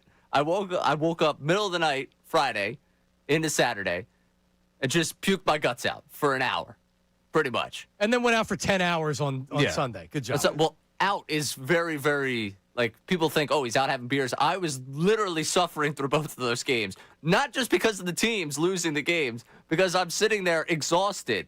I already have the tickets, John. I'm not going to put tickets to waste. I was my friend's ride to the Union game. I'm not going to put them through that. Oh, God. Yeah. What could they ever do? I'm going to follow through with plans. I'm not a person that cancels on people. So no booze at all yesterday. No booze at all yesterday. Wow, that's I'm not disputing you were sick. I'm just saying you show an interesting way of treating your sickness. Yeah. Like going out Friday night and going out all day Sunday. I spent 24 hours basically in bed. If I can't heal in that time, then I'm not supposed to. All right. What exactly did you get food poisoning from? I don't want to throw the place on the bus. I didn't really say like the place. What item did you eat? It was they do their pizza where it's very doughy, the crust, and I could tell after I left that the dough was not done to the fact where it was going to sit well on the stomach. Raw dough. Raw dough will get you every time. Always. Yeah. The biggest food poisoning. I don't food need in you the to world. believe me. I don't need you to believe me. Yeah. Not bad chicken or anything like that. Raw dough. I got food poisoning once in Vegas, and no one believed me either. Yeah, no one believed me either. I did get Vegas. Yeah. All right, Sean, your weekend recap. You know, I just am terrible when it comes to reservations. Yep. And Saturday, I had a plan with the wife, her brother, and his girlfriend meeting us out. So a party of 4 at a wonderful restaurant in Fishtown. Get down to the facility, tell the lady at the front desk my name, blah, blah, blah, blah, blah. Yeah, we're not seeing a reservation underneath that name. I made a reservation for the following Saturday, not 2 days ago, next Saturday, the 28th. Literally pull out my phone. I'm like, yep, I made it for next week. Now, let me remind you that I am just terrible when it comes to reservations. I don't know what it is, John. Why do I suck at making reservations? Because you've lost a lot of brain cells over the last 25 years. So a couple weeks ago when Moana 2 comes out, my daughter, big Moana fan, I made reservations. I bought the movie tickets. I thought I bought the last row. Oh, no. I get to the movie theater. The lady's like, no, you're in the front row. So we had 3D Moana tickets from the front row. Maui was a monster, John. I mean, he's already a big guy. And how old's your daughter? My daughter is 5, and she loved it. She thought it was great. So you didn't. But my wife, no. It didn't, because a lot of those, it's so loud. I mean, she's old enough to where it's not. If they're a little bit younger, they can't take that type of noise. She was loving it, yeah. She loved it. Yeah, Right. but my wife not so much. And again, on Saturday, we get down to now I feel like I'm enemy number 1 here, and I am. I messed up the restaurant reservation. They couldn't get us in. It was a busy night. Couldn't get us in. We had a comedy show at 7 p.m. He killed it. Phil Hanley, shout out. But other than that, man, I'm just like, why am I so... And you screwed 2 other people. It wasn't just, Correct. This was just you and Kelly. Yeah. Like, I'm a responsible guy. I am. You need an assistant. When it comes to... you know what? AI. I need to start using AI. Chat. Whatever chat Did GPT. you not know did you not know the date? I don't know what happened. I know what happened. I get down to the restaurant. The lady's like, yeah. I'm like, come on. You haven't. Are you kidding me? Yeah, and then now the wife is like, well, this is just another thing I got to do now. Oh, so she was annoyed? Oh, annoyed. Of course, yeah. Because this isn't an isolated incident for you. No. I honestly wanted to jump in the middle of traffic. I'm not But gonna. she also needs to realize it's not that you're not doing this because you're being negligent. Yeah. You can't help yourself. I'm not doing it on purpose. You know, No. this isn't what I want to do. It's just you. Yeah. I just So screwed now up. she needs to put more on her plate, which she doesn't want. Exactly. Right, you knucklehead. One more task. And didn't I predict Ray was going to be applesauce when I came Yes, you in did. here As a this matter of morning? fact, last Monday you said, "Oh, you're going to be an applesauce." Yeah, man." I was hoping I was going to be a fun applesauce. We'd be like, wow, what a great Sunday. Someone had to drive my car home from the Union game because I had so much fun. So you couldn't even drive home? No, I'm Oh, saying, you're saying I'm that's what you hoping wanted. that was Yeah. what it was going to be. No, I drove that home. game was Okay. anything but fun. What a disaster. Yeah, of and the a day. Union lose. That day yesterday was anything. Oh, Yeah, it but was fun. brutal. That weekend was anything but fun. All right. There you go. Ray Dunn, everybody. Yeah. He's so sick. He goes out and then he has an entire 12 hours worth of sports viewing on Sunday. I think he's going to get some accolades on that. People are going to actually like, you know what, man? You can't. You got tickets to the game. You got to go. YouTube chat. Oh, you don't have to go. No, I'm with you. I'm staying home as well. Yeah, I don't think I got tickets. What am I supposed to do? I paid for these tickets. Yeah, they're already paid. That's the point. So you what? already paid There's some for 'em. cost fallacy doesn't work here. I paid for them. I got to use them. Yeah, no. You go if you're going to make if you're going to make $350 to go to the game. Then I'm like, okay, you already spent the money. It doesn't matter if you go or not. You're talking about a Sixers game at 1:00 on a Sunday? Yeah, the Sixers. Like, come on, dude. I paid for the tickets. Dude, I would have paid not to go to that game and sit home and watch NFL Congrats. football. You haven't been down to a Sixers game in years. Of course you would have paid not to go. Right. You're right. And you know what else? It's been years since I've gotten pizza dough food poisoning. Never happens. That's great. Rod Doe. Rod Doe with Ray Dunn. So what's he doing? Drinking too many IPAs? So your parents were skeptical too? I'm sure they were. They didn't. My mom came from a place of understanding, but I'm sure she was like, "Oh God, what did he do?" I can tell you, I know what it's like for me to get sick from drinking, and that was not that. Okay, no, I'm not. I'm kidding around about that. All I'm saying is that you're very questionable decision making after that. Very questionable. I was in bed all day Saturday. You got to give yourself a you day. worked for like 6 hours. Well, I had to call the game. What am I going to do? No, you should go to work. I agree with you. Yeah, I haven't taken a sick day here since I started here. All right, coming up. News at Noon with Ray. Was he able to put together a competent News at Noon in his condition? We're going to find out coming up next. Middays with Marks, 97.5 The Fanatic. Now on 97.5 The Fanatic Sports Update. A terrible Sunday and a terrible weekend. I'm Ray Dunn with this Fanatic Sports Update. The Eagles blew a 21-0 lead and lost 24-21 to the Cowboys, falling to 8-3 on the season. The game featured 14 penalties, 2 fumbles, no second-half points, and a running game that only mustered up 63 total yards. Post-game, Jalen Hurts addressed the penalties. When I think of penalties, pre-snap penalties, I think of focus, I think of alignment, I think of the discipline to executing those things. That's what comes to my mind. Ultimately, those are things that we have to eliminate. So you got to continue to tighten up. With the Eagles' loss to the Rams win on Sunday Night Football, the Eagles have fallen to the second seed in the NFC. Rams at the top spot right now. 76ers also lost Sunday, 127-117 to the Heat. Norman Powell scored 32 points. They're back in action tomorrow night against the Magic. Union saw their season end last night with a 1-0 loss to NYCFC. Max Morales scored the lone goal of the game in the 27th minute. NYCFC moves on to the Eastern Conference Finals. This update's brought to you by Super Sure. Do you own a small business? You need to hear this. A seismic shift is coming. It's time to get Super Sure. Not kind of sure, not pretty sure, but Super Sure, coming soon. I'm Ray Dunn on your home for the Sixers, Flyers, and the Union. 97.5 The Fanatic and 97.5thefanatic.com.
All right, we're back. It is Middays with Marks 97.5, The Fanatic. 12 o'clock hour of the program brought to you by Service First HVAC.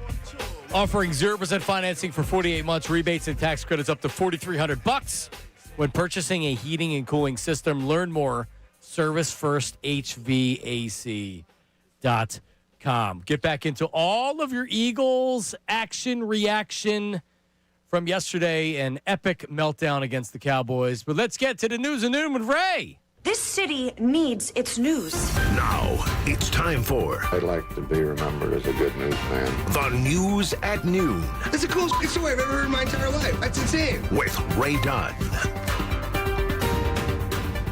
All right, we're going to start out in the world of college hoops, and we'll keep it in college sports until the last one here.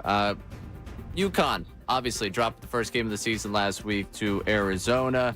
ESPN, interesting decision by them. This is how I found out that this went viral. ESPN decided after that loss they were just going to drop a clip from the Hurley documentary, the other Hurley they put out, the E60 over the spring, just because the algorithm was trashing on Dan Hurley. I guess they socially were like, oh, this will play really well. It did. I saw it all over my timeline. They had Dan Hurley's wife from the E60, the other Hurley, talking about him as a husband. And this is a funny thing to have go viral after you lose because it seems like he's not much use anywhere else. Do something. He trips over the garbage. Take the garbage out. He doesn't take the garbage out? Does Jay Wright take the garbage out? Oh. That's the line I get. He must. That's what I get. When I leave to go to Jersey, if I'm not there for the night, he can't even order food on his phone. So I mean, he sounds useless. He's useless. He better do this job right, because other than that, forget about it. And I would say that Jay Wright does take the garbage out. I think so. Yeah, I think he does. Do you take the garbage out? Absolutely. At the very least, and I'm not handy with anything, and my wife has to fix things, it's kind of, it makes me feel like less of a man. Yeah. I could take the garbage out. Yeah. I could take recycling out. I'm in that same boat. My wife will put together the stuff like the IKEA desk, all that. She's an animal in that department. Me, it'll take me forever. I'm trying to hang blinds and been doing it for 2 weeks. Right. But I do take the trash out. I'm with you. But I will do labor. If you want me to go out and mow the lawn and all that stuff, hey, I'll beat anybody mowing the lawn. Same way. Now, does it surprise you that Dan Hurley doesn't take the trash out? No. No, it doesn't surprise me one bit. No, he seems like that guy. He is that guy, exactly. He can't even order food on his own. Like being incapable of doing anything because you rely on your wife, like, okay. But refusing to take the trash out? Like, take the damn trash out. Be the man. Come on. Be the man of the house. Ray would take the trash out. That's right. Absolutely. Of course I would. Did you used to take the trash out for mom? I mean, Ray, take the trash out. Was that a chore of yours, though? Did you have chores? We always we're like, yeah, we're going to get into the chore thing, and then it never really was a consistent thing. Yeah, you just did your thing. Yeah, you just said no, like my kids. They're like, no. Like, cool. Like, no, I'm going to take the iPad from you. Yeah, I get the no, and it's just like, could you please get me the remote? Could you please? And my daughter's like, no. I'm like, wait a minute. You can't say no. I want to know what Jay Wright says about that, because I think that's, it's an interesting take that put out there on the timeline, whether they were joking or not. Like, look at Jay Wright, and she said it like he says that, but like Jay Wright, he's up early at Ocean City in the summer. He's out walking around with his wife, walk on the beach. I think Dan Hurley's getting up and walking on the beach. No, he's yelling at somebody somewhere. He's a straight coach. That's what he is. What you got? All right, next one. We're going to the world of college football because on the CW this weekend, you got Clemson and Furman in a matchup that I know a lot of people were tapped into. Tom Brenneman on the call, which this brings us a case of maybe the right message, but the wrong messenger. He went into about a 5-minute aside about the Lane Kiffin situation that was interspliced, of course, in game action, but it's a blowout. He needed to fill some time, and he wanted to talk about a man's reputation. And how Lane Kiffin, if he were to leave Ole Miss in the midst of this college football playoff push, it could tarnish that reputation. This whole Lane Kiffin thing is just... a lot of people thought these days of Lane Kiffin were behind him. I mean, all the drama. The thing that you pray that doesn't happen to sort of tie a ribbon around this Kiffin thing, because if it did, his reputation would be tarnished, unfortunately, forever. I agree. Stop it real fast. Yeah, I'd be praying that doesn't happen for Lane Kiffin. Praying, like he said. I'm praying that this doesn't happen. Yeah, I'm very, very much so. Very. So was there more? No, we it? whittled that down to 20 seconds because we could have given you a whole 2-minute and 30-second spiel of what he had to say about Lane Kiffin. Ultimately, that man just wants you to know that he would be hurt if another man's reputation was tarnished forever. Right. It would kill me. I just want to put this out there. I completely think I'm on the opposite of Brenneman there because at this day and age in college sports, it's just nothing is the same. Yeah, but that's why it's so stupid. Yeah. What are we talking about? Yeah, exactly. Lane Kiffin's reputation? Did they fire him and leave him in some city with the Raiders? Yeah, they fired him. They said, see ya. Yep. Well, it's just the irony of Tom Brenneman being like someone's reputation be tarnished forever while he's calling Clemson and Furman on the CW. The CW. So you know what? Was it homophobic slang that he used? Is that what he said? It was Castellanos' home run, right? Yes. Yeah. So I watched the game with Brenneman. I don't know who does the analysis on those games. He's horrible. It's like they're putting Jamie Kennedy from Malibu's Most Wanted in the booth with him. I think it's a white guy, but I like it. But Brenneman is so god awful. The last thing that anybody wants to hear, and I get it's a blowout, you're trying to fill time. The last thing that anybody wants to hear is your opinion about Lane Kiffin. That's not your job, bro. And no one wants to hear it. Call the game. He's horrible. Horrible. 5 minutes. It was a 5-minute clip. Yeah, no, there shouldn't be 5 seconds. You can mention it. I know that you're trying to fill time and you're going through the headlines, and it's an interesting thing. I don't think Lane Kiffin should leave Ole Miss. I wouldn't if I was him, but I'm not him. I don't need to hear from Tom Brennan. Heck of a lot easier to recruit in LSU than it is Ole Miss. You know what? I think he's doing local radio in Cincinnati. He's doing local general talk radio in Cincinnati. Yeah, finally got. I mean, you say what he said, you're going to lose your job at least for a long time. Correct. Yeah. Whatever. All right, what else we have? All right, last one for you here. I couldn't wait for how about that for this. Jameis Winston caught a touchdown pass yesterday, and Jameis is lobbying to get any opportunity on the field that he can. I like to consider myself an athlete. I believe that I can make plays like that for this team. If I need to play tight end, I can. I do whatever it is that's required for this team to have success. And I'm grateful that Calf gave me an opportunity and Garner trusted me he gave me a chance. And sometimes that's all you got to do at the quarterback position, give you guys a chance. Yeah. He's something, all right. He might be the most hysterical football player I've ever witnessed. Like, his sound bites are amazing. And literally, like, the ones from the practice are better than the ones that we get in the games. Like, they ran a montage of him last week when he got his first start. And, I was just dying. Yeah, we got the main ones. Like, I hope the Lord deliver me from these pick sixes, which is great. And by the way, his teammates love him. Oh, yeah, definitely. He has a reputation that teammates love him. Yeah, he threw 30 interceptions in a year. He threw 30 touchdowns and 30 interceptions. I think he threw 4 interceptions in that last game to get to 30. 366 yards passing yesterday. He needed LASIK. That's all it was. That's right. Forgot about the LASIK. Think about where Russell Wilson started the season as the starter. They're not even we're flushing that. We don't want any chance of him getting injured. Nope. Jameis has looked much better than Russ. And Russ did have one big game, but that was kind of a weird one. Anyway. That was a really good game yesterday. It was. Very interesting to see how that one played out, and Detroit was very lucky to get that. Because you were looking at that. They weren't in the playoff picture yesterday before the game started. Nope. Same thing with the Chiefs, and both of them squeaked the win out. Really interesting endings in both of those games. You are listening to 97.5 The Fanatic, WPEN HD1 Burlington, Philadelphia, Beasley Media Group station, broadcasting live from the Comcast Business Studio, powering possibilities. There you go. I believe Russell Wilson went out for the coin toss as the captain, I want to say, yesterday. I saw some people making a big deal about that. Do they rotate captains or something? Why would he be? He was captain? Yeah, he's a team captain, named one of 5 team captains for the Giants. 13 straight years a captain, John. There you go. Are you going to give Ray Dunn the C patch? Is he a captain? Is he a captain? No, he's not. No, he's not enough of a veteran to be a captain. Yeah, I'm a captain. Got to earn the stripes. I have the C on there. Coming up, where are people at? We're officially past 12 o'clock, so you kind of turn the page, but no one's forgetting about the loss last night. 610-632-0975. The big picture question is, are the Eagles in trouble or are we good? We'll discuss that coming up next. Middays with Marks, 97.5 The Fanatic.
All right, we're back. Middays with Marks, 97.5 The Fanatic. Sean Brace, Ray Dunn. Hello. And your calls and text 610-632-0975. Football Mondays brought to you by Pierce Phelps Bryant Heating and AC. They're the local Bryant home comfort team.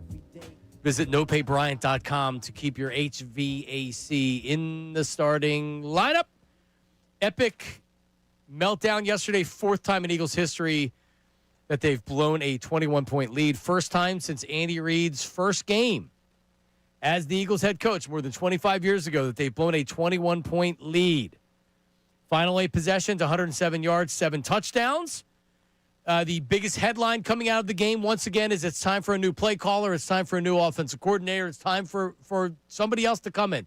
and I can't argue it at this point that it should be a discussion.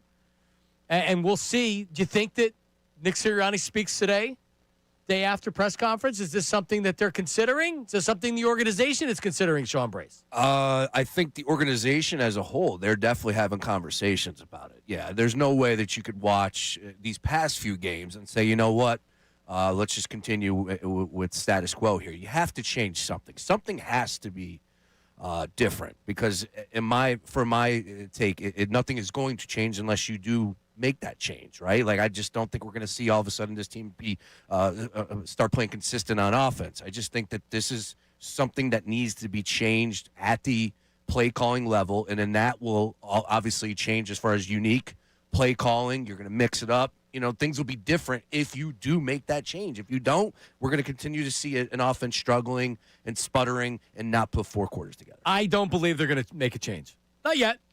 If it gets worse, I think they'll almost have to, but then you're going to Nick Sirianni. I don't know if there's anybody on the staff, their quarterback's coach, but like, what do we know about him? It will be Sirianni, and Sirianni has been replaced in past as the play caller, right? Then he handed off to Shane Steichen, if I'm not mistaken. Yeah, that's when they got good. Yeah, and then there was the other one with the Brian Johnson, 2023, when the collapse happened. Yeah, but again, like, this team is too damn good. There are too many good players, too many good pieces for you not to be able to put together a full game.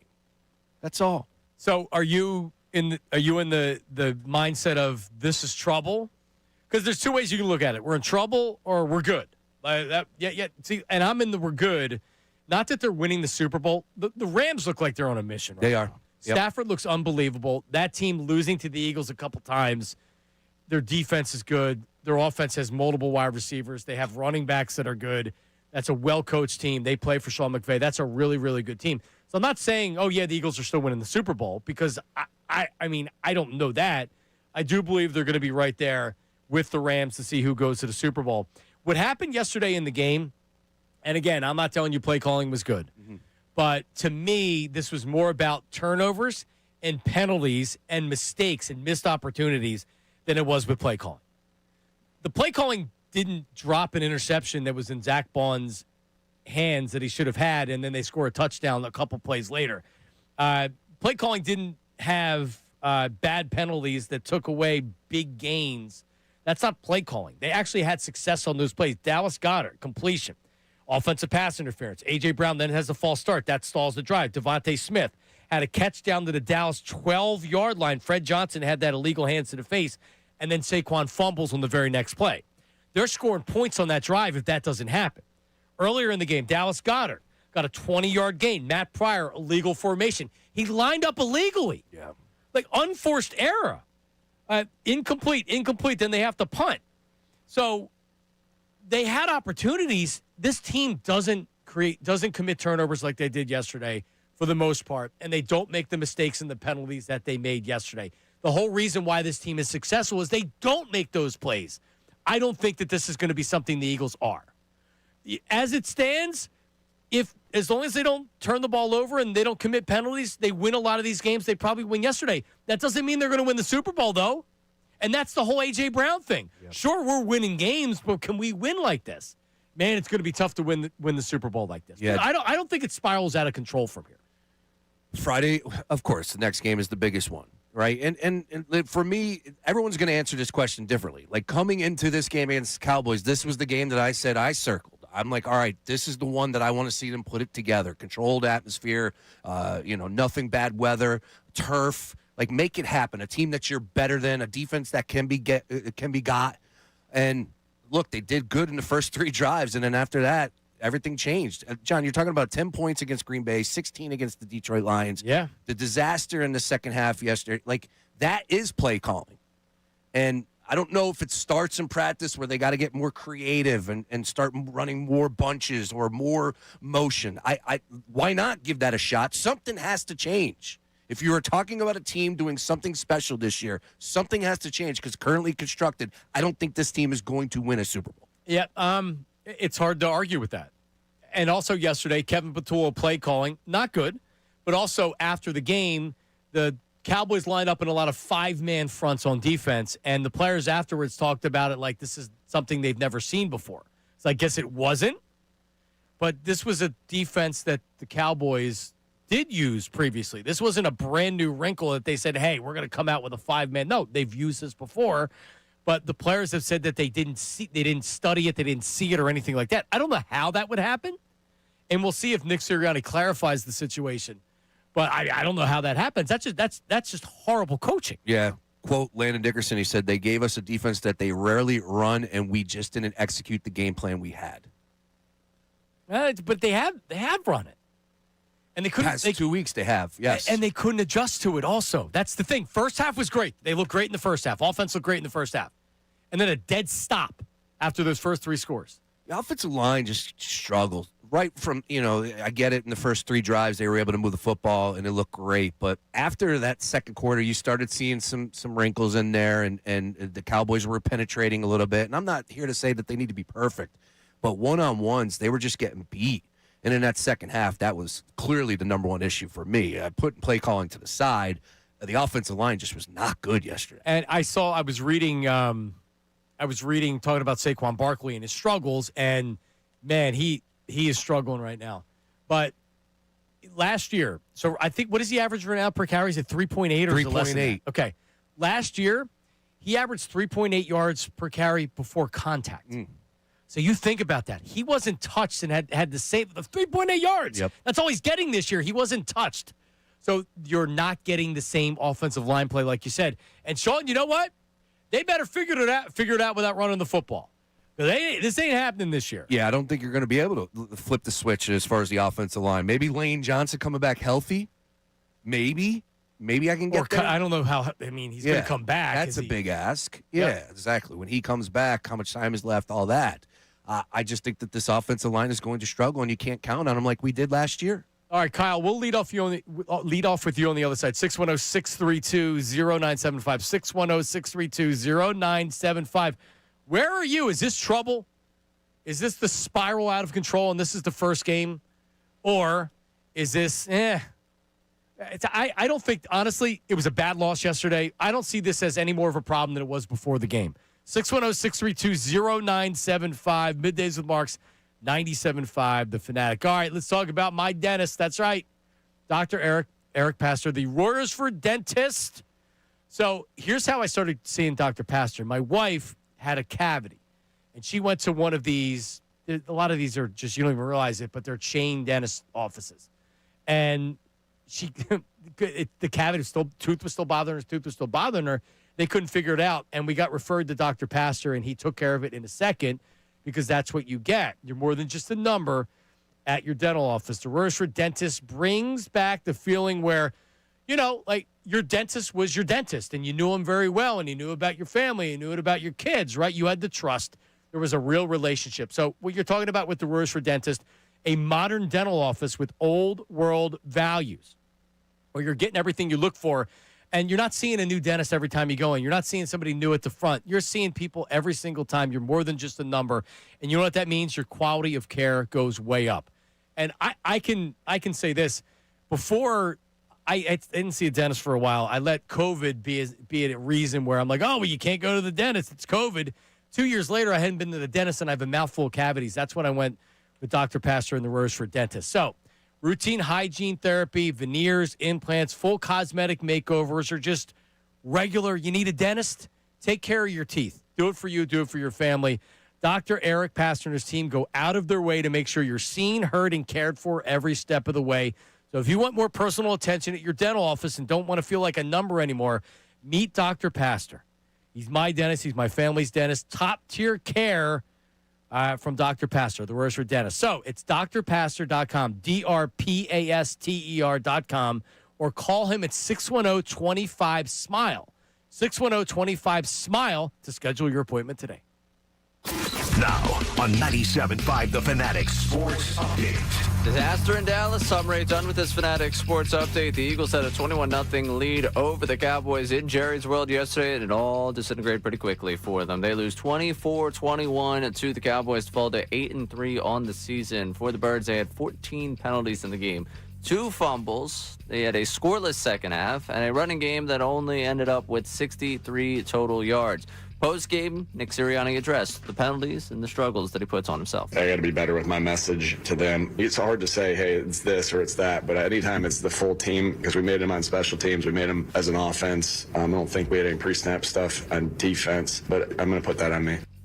With the loss and the Rams win on Sunday Night Football, the Eagles have followed to the second seed in the NFC. The Sixers also lost Sunday, 127-117. The Heat. As Norman Powell scored 32 points for the Heat. They're back in action tomorrow night against the Magic, and the Union saw their season end last night with a 1-0 loss to NYCFC in the Eastern Conference semifinals. Maxi Morales scored the lone goal of the game in the 27th minute for NYCFC. This update's brought to you by Mercedes-Benz. Despite wintry conditions and heavy traffic, holidays must go on. That's why Mercedes-Benz SUVs come with the latest safety technology. Find incredible offers at the Mercedes-Benz Holiday Love Celebration. I'm Ray Dunn, your home for the Sixers, Flyers, and the Union. 97.5 The Fanatic and 97.5thefanatic.com.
that? Kind of our thoughts around the NFL. A lot of very interesting day in the NFL yesterday. Oh, yeah. We will we'll talk about that coming up here next segment with How About That? How about that? Jalen Hurts asked about the consistency with the offense. Here is Jalen Hurts speaking about the consistency. Are you surprised as an offense at this point that you have found consistency week in, week out? No. We've been here before. We'll figure it out. All right. We'll figure it out. And you know what? Like, didn't you think they were going to figure it out yesterday? I thought they were. I thought they were going to win that last drive, dude. That last drive. As bad as it was in the second half, they had the ball, and all they had to do was get some yardage and kick a field goal. They literally could have just. How many times have we seen them just run the ball, move the chains? Jalen runs for 5 yards. They get the first down, push. They couldn't do it. They had a third and 2. Where's that? I'm sorry, I have it written down here somewhere. 3rd and 2, 2-minute warning. Ball's at the Eagles' 37-yard line. They control the game. 2 downs to get 2 yards. 2-minute warning. Hurts drops back the pass, and he dances around and gets sacked for 13 yards, and now they have to punt. You punt it right to him, boom, game over. Yep. Right there, the good Eagles get the first down, and that's what I thought they were going to do, and they didn't. 3rd and 2, and it wasn't even a thought of running the football. Wasn't even a thought of hey, look, this is a 4-down territory. Bam. Let's keep it, and we're moving the chains no matter what. None of that. And unfortunately, he did take that sack there. It was a bad play call. Nobody was open. It was very stale.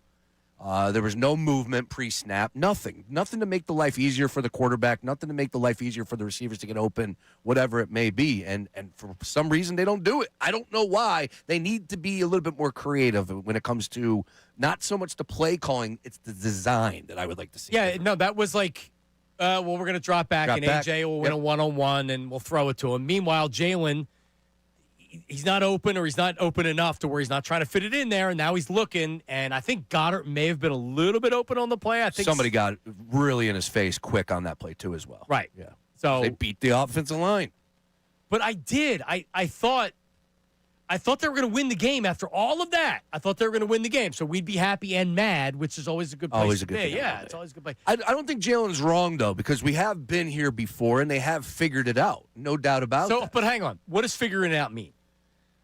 Opposite of what took place yesterday. Does figuring it out mean that they're going to, because they're the most expensive offense in football. Correct.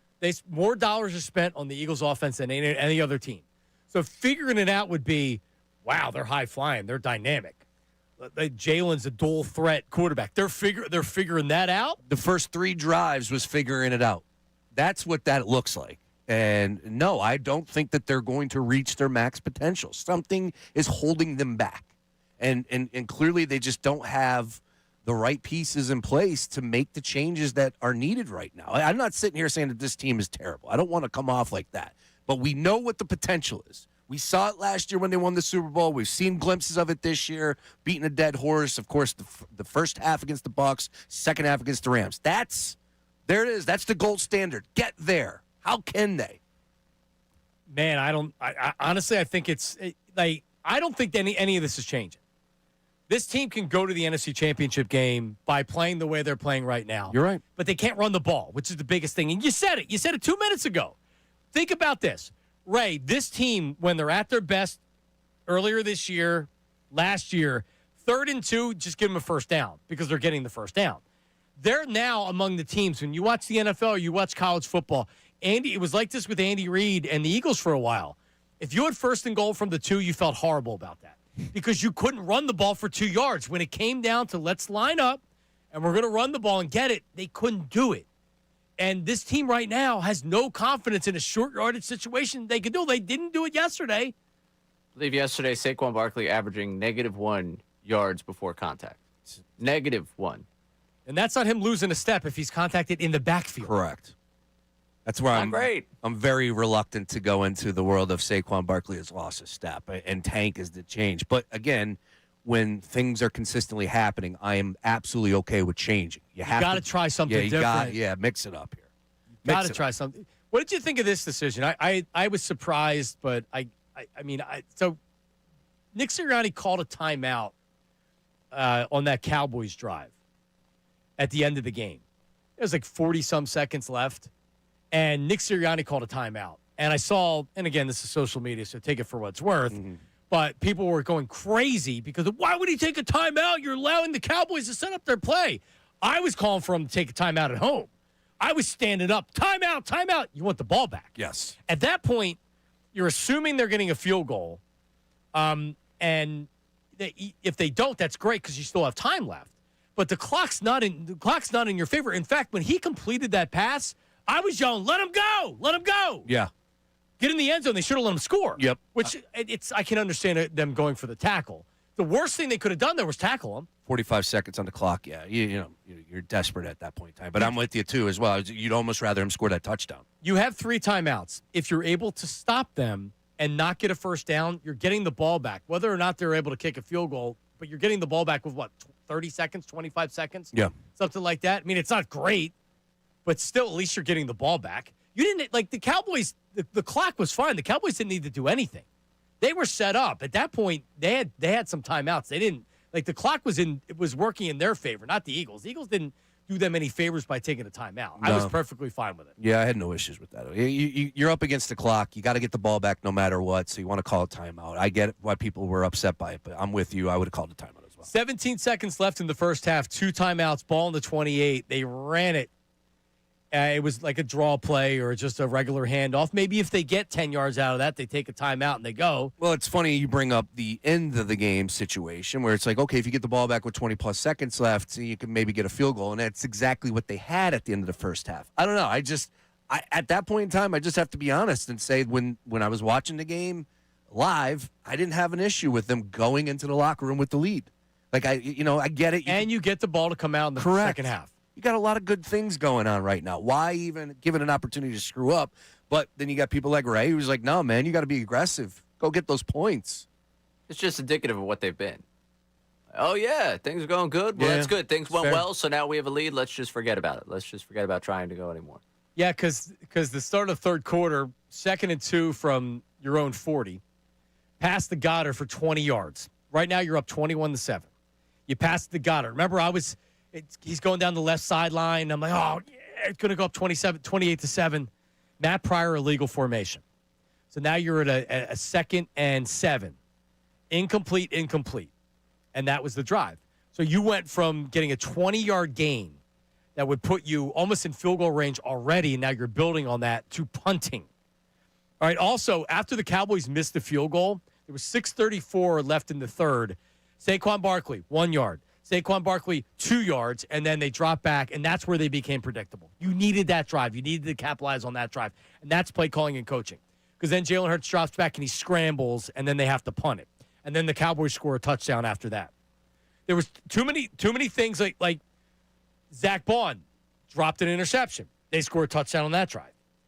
Missed opportunities to put the game away. The game should have been put away. Oh, yeah. There's no excuse. No, none whatsoever. You're not going to lose a game like that and have an excuse. No, that was just a disaster of epic proportions. Losing the way that they did. Biggest comeback in Cowboy history. Think about that. They've been playing football for a long damn time. But an Angry Al had texted me. I got something for Angry Al coming up next as well. Now you're going to make the playoffs. No, it's fine. Like losing to the Cowboys yesterday, I don't even the Cowboys don't even bother me. It's just the way that they lost. All right, how about that? Yeah. More on that coming up in a second as well. How about that coming up next, Midday with Marks? John Kincade and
Angry Al is a Cowboys fan who, Ray, I don't know if you were working one of these days, he literally is trying to defect to be an Eagle fan. He's asking for permission to be an Eagle fan. Wow.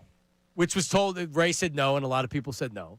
I'm anti, yes. And anti-angry. I like Al. I'm pro guy, but anti him. Why does he want to change his team? Because his team stinks, and he likes when the Eagles. It's fun when the Eagles are good. All right. Right? Like they want to. He got caught up in the Super Bowl stuff or whatever. Yeah.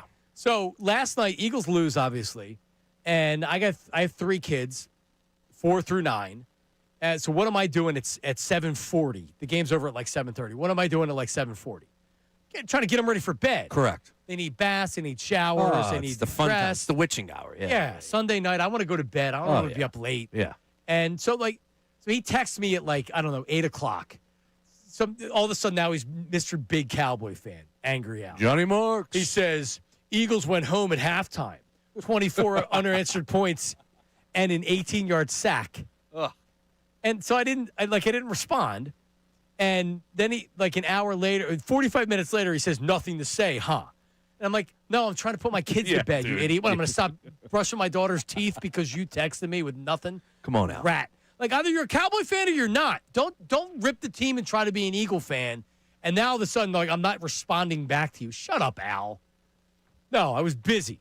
It's fairly clear what you think I'm going to. The Eagles sucked yesterday in the second half. They deserved to lose that game. By the way, the Cowboys tried to give them that game. There's definitely no beating of the chest after it went final. First half, though, I was ready to go. Yeah. Back to Super Bowl, Santa Clara, making the reservations. They had the look. I'm tweeting people, firing off some hate tweets at people. Oh, yeah, you said you didn't like the Eagles' offense. How about now? Ryan Russillo got your app? He got it. Anybody else? This dude's Stucky. He's a good dude. He's a good follow on the Action Network. He's always like, man, I can't believe I have to watch this Eagles offense again. And they come out firing. Did you Diana Rossini the tweet? No.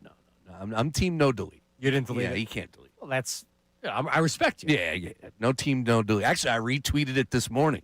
You did? Look at me. This idiot now gets to go talk about this. Yeah. Shame on me. And I normally don't do it. But this was the game. You're feeling good. Yeah, this was the game, John. Yeah, I agree. This was a response game, and they blew it. Ugh. They blew it. All right. Well, that's a perfect segue to how about that? When you see something great. How about that? When you see something you hate. How about that? When you see something you just need to tell someone about, hit them with a how about that? All right, well, Ray and I share our how about that, and it's Shedeur Sanders. The Browns beat the Raiders yesterday. Chip Kelly gets fired after the game. But Shedeur Sanders, if you look at the numbers, not a ton of completions, but he made some big plays. Cleveland gets the win. And Ray,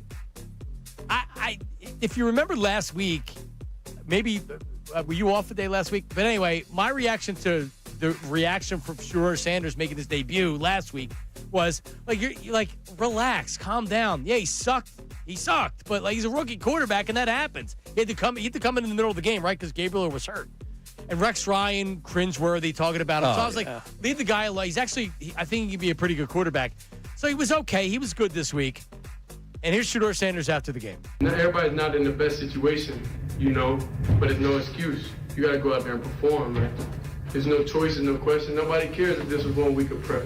Who cares? So a lot of people want to see me fail, and that ain't going to happen. It ain't going to happen. It was, we couldn't play the whole thing. The whole thing was that. He talked and talked some more. My man loves to talk. You know what, though? He's not wrong about people wanting him to fail. No doubt about it. Rex wants him to fail. Yeah. No, you're right. He is very polarizing right now. First of all, he is the third-string quarterback of the Cleveland bleeping Browns. Yep. Nobody has ever cared about the third-string quarterback for the Browns, and now we're putting unrealistic expectations on him, as you pointed out. But, John, going into yesterday's game, I said I'm pulling for Shedeur. Following that game, I'm like, nah, man. Nope. He doesn't make it easy. No, I'm pulling a guy no, man. He needs to be somewhat talked down to just a little bit, in my opinion. I think that's one of the... He's loving himself some Shedeur, but we already knew that going in. Right. That's one of the reasons why he dropped. And Ray, one of the reasons why Rex Ryan, apparently, and you know some of these old school guys, the story was that he's not acting like a third-string quarterback. He's not working as hard trying to as maybe he should be, right? Like, he still looks at himself as a former first-round pick, and he was screwed by the league and everything else. Yep. But he's not helping himself with the way he acts at press conferences, etc. Oh, no. I loved it. I'm all in Shedeur after that. Shedeur, after the game, you had him at the post-game presser. I got him talking on the field. Win is crazy. It's amazing, off of 1 week of practice, you know what I mean? This 1 week of practice. So imagine, what a full offseason look like. It get dangerous. But it's just a 1 week of practice, so I'm just truly thankful, that everything happened. You had that bum, Dylan Gabriel, getting reps ahead of me. You had that bum playing ahead of me, and I'm supposed to sit out here and be respectful of what happened on the football field. We won the game. I don't care it was the Raiders. We won the game. I'm all in on Shedeur Sanders after this week. He had some throws. Look, Myles Garrett came out and said that he was impressed, right? And you have to listen to him. He's their best quarterback. Without a question. He's their best quarterback. It hasn't been handled right by anybody in that organization, but it's the Browns. That's what they do. Yep. Yeah, Dylan Gabriel might be a good backup, right? Like, he looks like a backup out there. Shedeur Sanders has some upside, but yes, you could hear him smiling through that last cut. But here's the reality of it. Now they got a little bit of a book on you, Shedeur. Yep. You better watch it because they're gonna be coming after you next week because you're a rookie quarterback. And we'll see what he looks like after an offseason. I'll tell you this: I'm not rooting against him, but he's not helping himself. I am arrogance. now. After that post game and exactly the sound that you just played, I am pulling against Shedeur Sanders. Yep, I'm going anti-Shedeur. the exact opposite way, man. Come on. Ray's all in. Ray's all in. All right, what do you have, Sean? All right. We have a new front runner for league MVP, and his name is Matthew Stafford. John, this guy just gets better and better. He's like a fine wine. Yesterday, 25 of 35, 273. Didn't turn the ball over, fifth straight game. He's 37 years old, and he might be having his best season yet. He's on pace to throw for over 4,300 yards. It will be his sixth highest total in his 17-year career. Here's the final number I'm going to throw your way. And this is exactly where we're at. The Rams, toughest competition for the Birds. They have the leader in passing touchdowns, Stafford with 30. Leader in touchdowns receiving, Devontae Adams, hell of a get. And Puka Nacua has 80 catches already, John. Dude's unbelievable. Yeah, well, love that dude. Here's Stafford following the game, talking about this season he's having.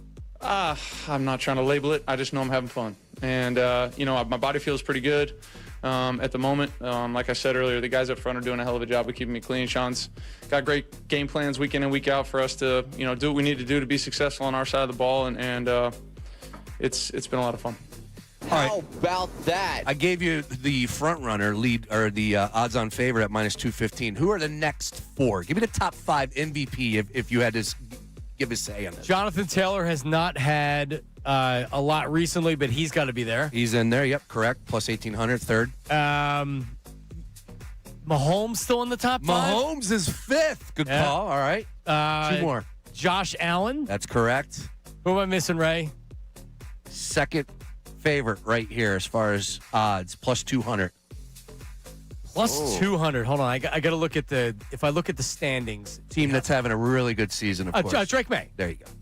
They won again yesterday. It was a close game against the Bengals. 9 straight wins, I want to say. Yeah. They're rolling. That is... How about that? Chip Kelly fired after the game. How about that? Yeah. Highest paid coordinator in the NFL. $6 million. Woo! It's good work. Left Ohio State, where he won a national championship. He's not a good NFL coach. Yeah, I don't know if he's a good coach in general. Yeah, they won the national championship last year. Is that because of Chip Kelly? Or is that because they have supreme athletes? Listen, Chip Kelly's been a disaster everywhere he's went, except for last year at Ohio State and then the first year and a half with the Eagles. He was 2-14 with the 49ers. He left UCLA as a head coach to be a coordinator. It was a wise move. We should go back to UCLA. They could probably use him. I would just say to stay in the college game, Chip. Yeah, I agree. The NFL is not your bag. But then again, speaking of bag, if you get $6 million, I'll go coach you. You leave. Yeah. Yeah, Pete Carroll egg on his face for that one. Yeah, Geno Murray, Smith's having his worst year as a pro. disaster of a franchise. That is, and to get blown out by the Browns. Come on, man. Let's go here. What are we doing? Shador, man. Yeah. 11 of 20. He played well. Like I said, and people can take it off. I don't care. I get it. With Shador, it's going to be it's such a lightning rod of conversation both ways. I'm just calling it as I see it. And I was pulling for the kid. I've always been a Deion fan. None of that bothers me. But yesterday, all he did was talk. And I get it. He's being asked the questions. He's answering. Yeah, but he's answering them like that. You got to know your role, I mean, man. if you're a veteran teammate on that team, yes. I mean, you're rolling your eyes at it. Exactly. And he's going to realize that. He's had it's been an interesting couple of months here since he got drafted. But, man, I mean, one of the reasons why you fell in the draft is because of that kind of attitude right there. Coming up, we'll get some reaction from the text line and get it on the phone line, 610-632-0975. It is Middays with Marks, 97.5 The Fanatic. Now on 97.5 The Fanatic Sports Update. A terrible Sunday. I'm Ray Dunn with this Fanatic Sports Update. The Eagles blew a 21-0 first half lead, lost 24-21 to the Cowboys, and fell to 8-3 on the season. The game featured 14 penalties for the Birds, 2 fumbles, no points in the second half, and a running game that only finished with 63 total yards. Post-game, and Jalen Hurts talked about the penalties. When I think of penalties, pre-snap penalties, I think of focus, I think of alignment, I think of the discipline to executing those things. That's what comes to my mind. Ultimately, those are things that we have to eliminate. You got to continue to tighten up. Eliminate a lot of things that happened in that second half for the Birds. Now with the loss and the Rams win on Sunday Night Football, the Eagles fall to the second seed in the NFC. Sixers also lost on Sunday, 127-117 to the Heat as Norman Powell scored 32 points. Back in action tomorrow night against the Magic. Union saw their season end last night with a 1-0 loss to NYCFC. Max Morales scored the lone goal of the game in the 27th minute. This update is brought to you by Indeed.com. Ready to find the right candidates for your job posting? Indeed Sponsored Jobs helps you connect with talent that actually matches what you're looking for. Start at Indeed.com/credit. I'm Ray Dunn, your home for the Sixers, Flyers, and the Union. 97.5 The Fanatic and 97.5thefanatic.com.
is Middays with Marks, 97.5 The Fanatic.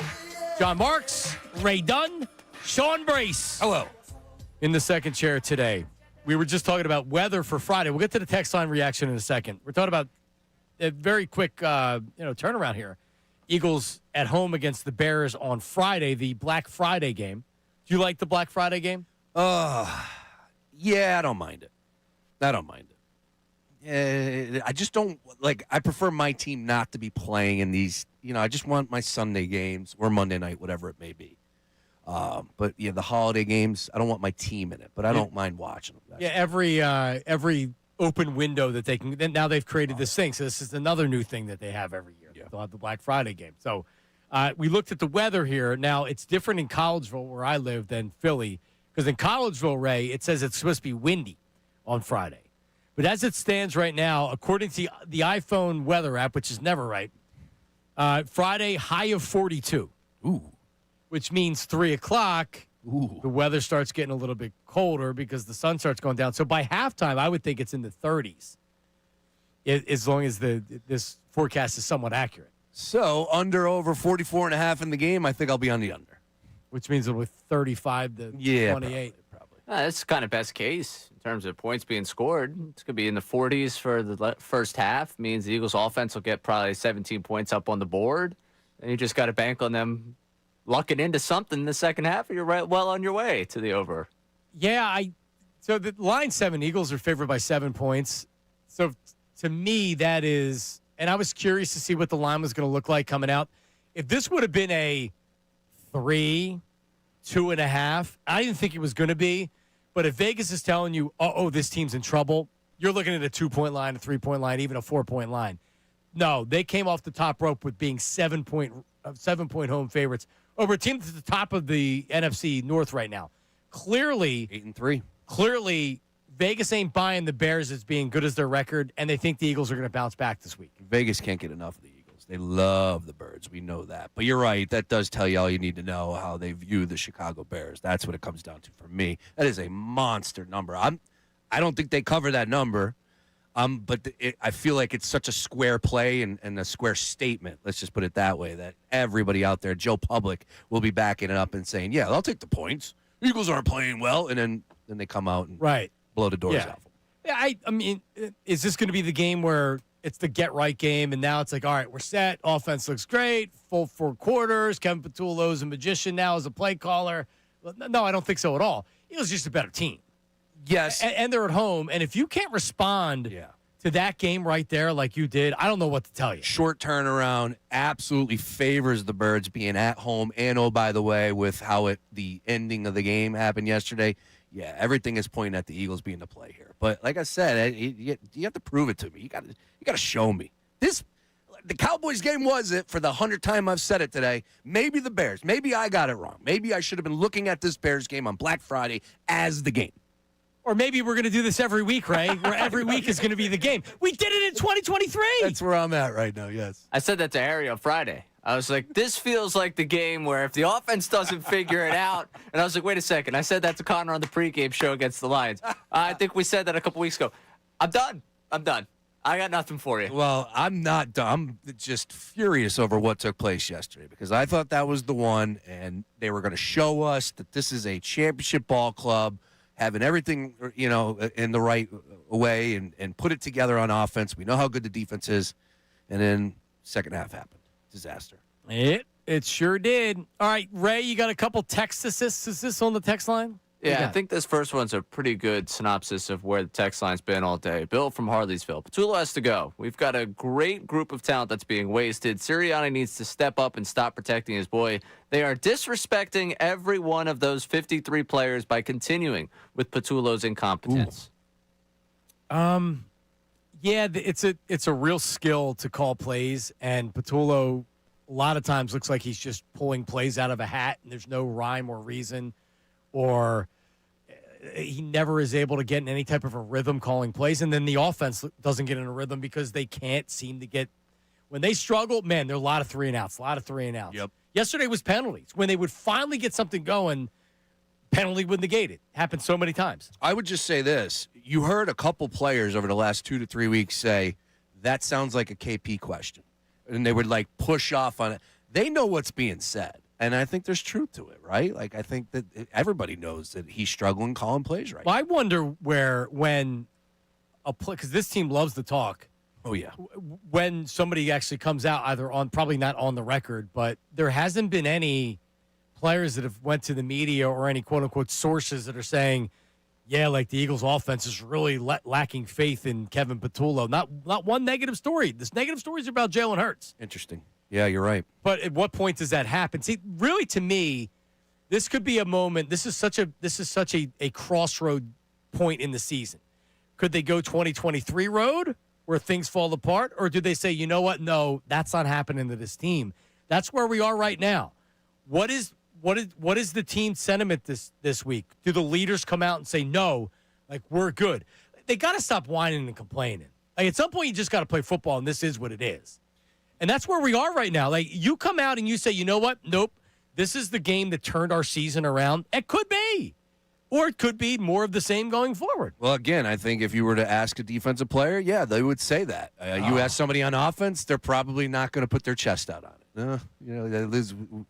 Again, what took place yesterday, that absolutely is a fair question. Like for us to ask this question right now, blowing that game the way that they did, the style that they did in Dallas, now everything is on the table now. All right, what else do we have, Ray?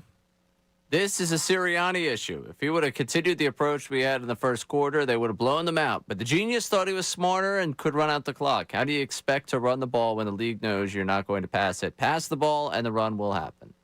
I mean, I think they did try. Yeah. So I want to go through. These are all the drives in the second half. 3 and out, and it's a Jalen Hurts pass for 8 yards. Matt Fry, that's where Pryor was. He got involved in it. He lined up illegally, and that big gain got taken away, and then Jalen threw it, and it was incomplete. So they threw the ball every time. So that's not running the ball into the ground. So that was the first one. The second drive of the second half. Saquon Barkley, run. Jalen Hurts incomplete. Jalen Hurts incomplete. Or Jalen Hurts complete. Saquon Barkley, run. Jalen Hurts incomplete. Jalen Hurts incomplete. So that's more passes than runs. Yeah. This game was not conservative to me. The play calling just wasn't great. I mean, you're calling predictable pass plays. It wasn't working. That's where I'm at with this discussion. And I thought Andrew DeCecco, when he joined us earlier, he broke it down too with play-by-play. And he said, no, there is no truth to that. They were aggressive in the second half. Just the play calling was not good enough. And again, the designs, that's where I have the bullseye on. Right now, it's just lacking creativity. There's nothing that wows you. They're still up 21-7 in the third. Matt Pryor reports is eligible. Saquon Barkley, 1 yard. Saquon Barkley, 2 yards, incomplete. Or no, he scrambled. Jalen Hurts scrambled for 4 yards, and then they punted. That was a bad drive because then the Cowboys score on the very next drive. It's 21-14. And that drive in particular, it's like, why are you handing off to Saquon Barkley like that? Like, it's not working. But they went back to it. Next drive, Jalen Hurts pass. Jalen Hurts ran the ball, so that was a pass. Jalen Hurts pass. Jalen Hurts pass. Jalen Hurts pass. Yep. Jalen Hurts pass. Jalen Hurts pass. They threw the ball every time. Jeez. They didn't run the ball. No. There was no running on that. The fumble where Saquon Barkley fumbled it, that was a scramble, so he dropped back the pass. A Jalen Hurts pass. A Jalen Hurts pass. A Jalen Hurts scramble, that would have been a pass. A Jalen Hurts pass. And then a Jalen Hurts pass to Devontae that got erased, and then a pass to Saquon Barkley. They passed on every play. They weren't being conservative. Maybe the passes were conservative. I mean, that Jalen loves checking down. Yeah, like it's bad play calling. I agree. Yeah, I know people were definitely saying that they got conservative in the second half. Foot off the gas pedal and try to run the clock out. I never got that. No, maybe not as aggressive as they were in the first half, and they should have been more aggressive. But I think that's more play calling than like a lot of people are talking like the Eagles are just okay. Well, we're not going to try here, run the ball, and that's it. No, they were trying to throw. They just were ineffective doing it. 610-632-0975. 610-632-0975. Your thoughts on that? Text line as well. Also coming up, Dan Orlovsky this morning, pretty blunt about this Eagles offense. We'll play that for you coming up next. Middays with Marks, 97.5 The Fanatic. Hey, it's Ray Dunn, and this Thanksgiving, FanDuel in partnership with Valley Forge is introducing a brand new way to build a parlay together. It's called Pass the Leg. Here's how it works. You start a group build, add your pick, then pass it to your friends, and they can add theirs. When everyone's done, You each lock in the group parlay with your own funds because football is better when it's played and bet together. And to make it even better, everyone gets a 50% profit boost to use on their own build. So to give you the idea here, you're going to make a pick, your friend's going to make a pick, maybe a family member's going to make a pick. All you get to lock it in with your own money, but everybody's rooting for the same thing together over the holiday, and then you get a 50% profit boost token to use on this build. And for me, I always want to be the guy that hits his leg of the parlay. I'm not the one that's going to bring in the big payout. When blame gets passed around, if it doesn't hit, it's not going to be me. I'm going with something that's a lock. And I think Jahmyr Gibbs against the Packers on Thanksgiving, I've had him on the fantasy team. He just continues to score touchdowns. They continue to find a way to get him in the end zone. Dan Campbell's taking over play calling. He loves himself some Gibbs. I'm taking him for an anytime touchdown on Thanksgiving. That would be the leg that I would put in the pass the leg parlay. So grab your crew, start your build, and get in on the action this Thanksgiving with pass the leg. Visit FanDuel.com/endzone. That's FanDuel.com/endzone to get started. FanDuel, play your game. 21 plus in President Pennsylvania. Opt-in required. Bonus issued as non-withdrawable profit boost tokens. Restrictions apply, including any token expiration and max wager amount. See terms at sportsbook.fanduel.com. Gambling problem? Call 1-800-GAMBLE.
In the playoffs, the Rams in the playoffs, the Seattle Seahawks in the playoffs. They're one-dimensional.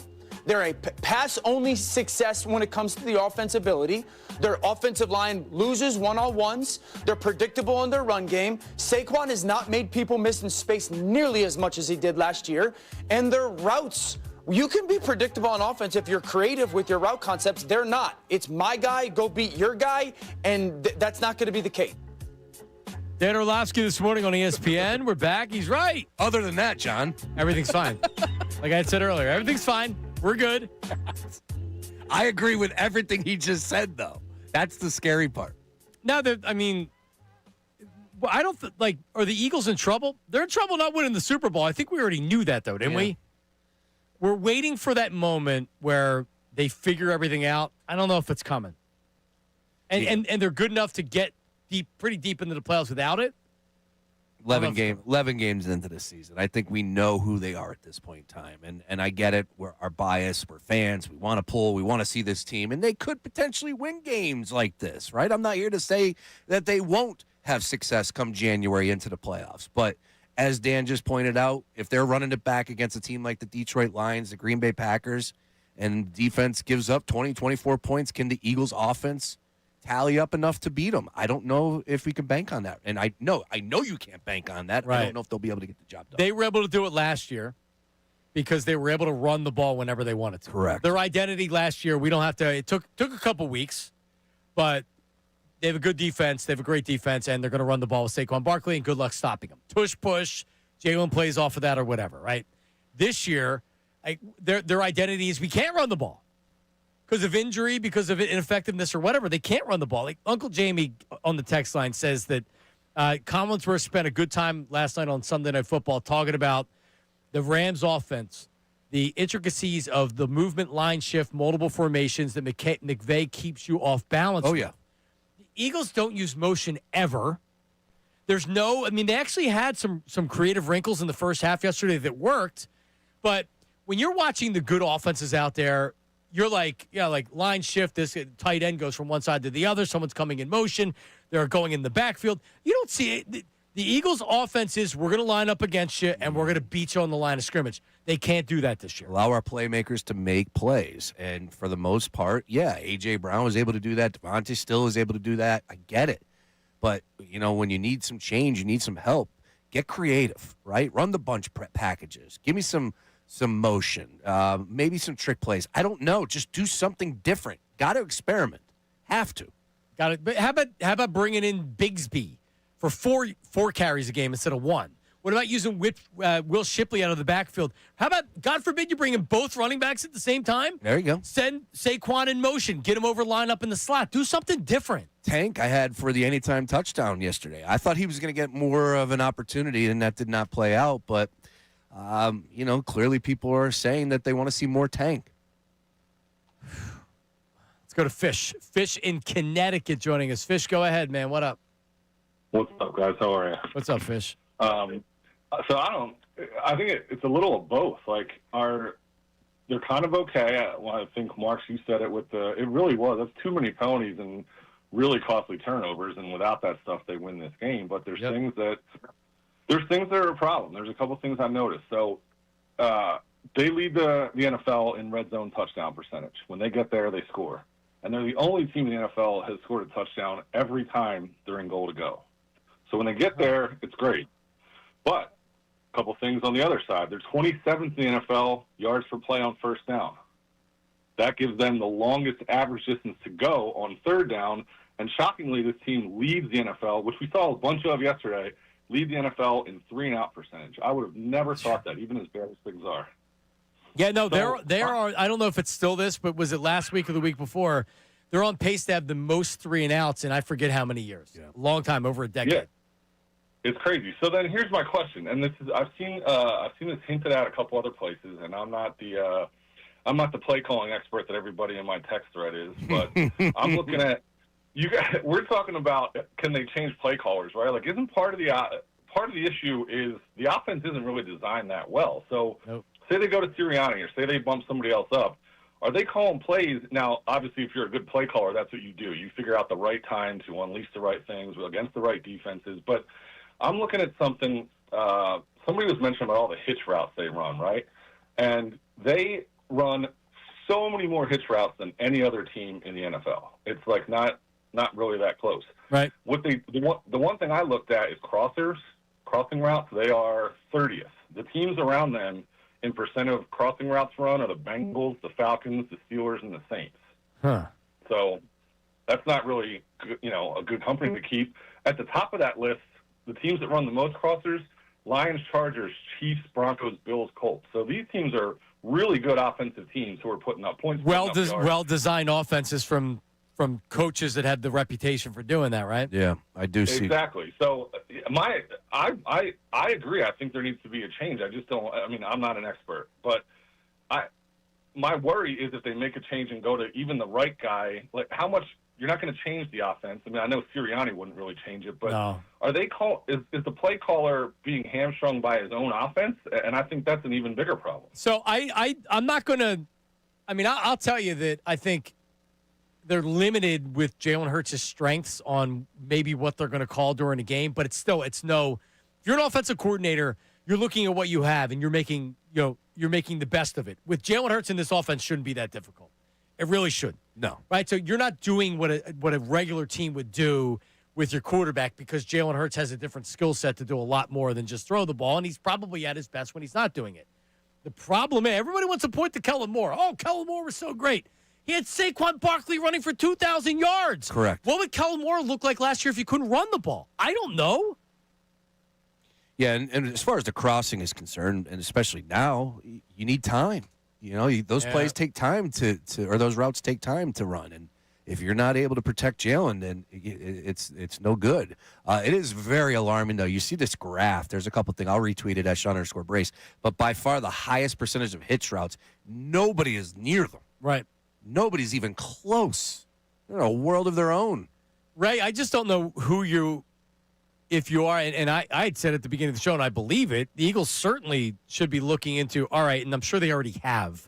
I doubt this is the first time they're thinking about, if this gets worse, what are we doing? I don't know if I don't know if the Eagles believe they're at that space right now, but then what would they do? If it's not now, it's never. Yeah. Like, you're not going to go last month of the season, hey, guess what? It's December, boys. You're not to get you ready for the playoffs, we're going to give play calling duties to Nick Sirianni. You're not going outside the organization unless it would be somebody that, like Frank Reich or somebody, and he's already. No Frank Reich text today. Yeah. That was good. Brian Dable. Which makes no sense. And I say, Doug. Did get that text. Chip Kelly. Chip Kelly's available. There you go. Did get that text. We got Chip Kelly? Yeah. I have, for the next segment, I think we should rank the options we've got. Okay, deal. But I just don't, and it's not me saying Patullo's awesome. I don't think that at all. Yesterday's loss had less to do with Patullo than it did with turnovers and penalties, but overall, I think you can make the case that this offense has been stunted because of the lack of creativity and experience calling plays. Bullseye. And designing the offense. I think that's fairly clear. That goes on Nick Sirianni.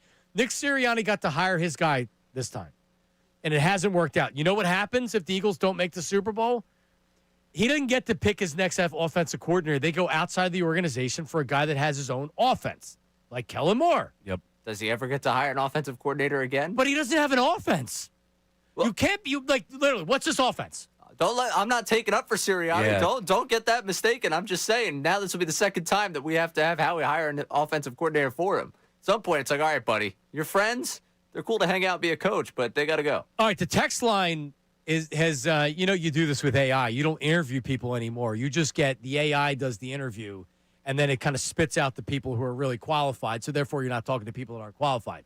We have not done the same with the text line and their suggestions for the offensive coordinator, because we're going to give them all to you, and we're going to rank them. Oh, I love it. The Eagles' next offensive coordinator, according to the text line, is who? Give us some creative choices, too. That's coming up next. Middays with Marks, 97.5 The Fanatic. Now on 97.5 The Fanatic Sports Update. What a brutal Sunday.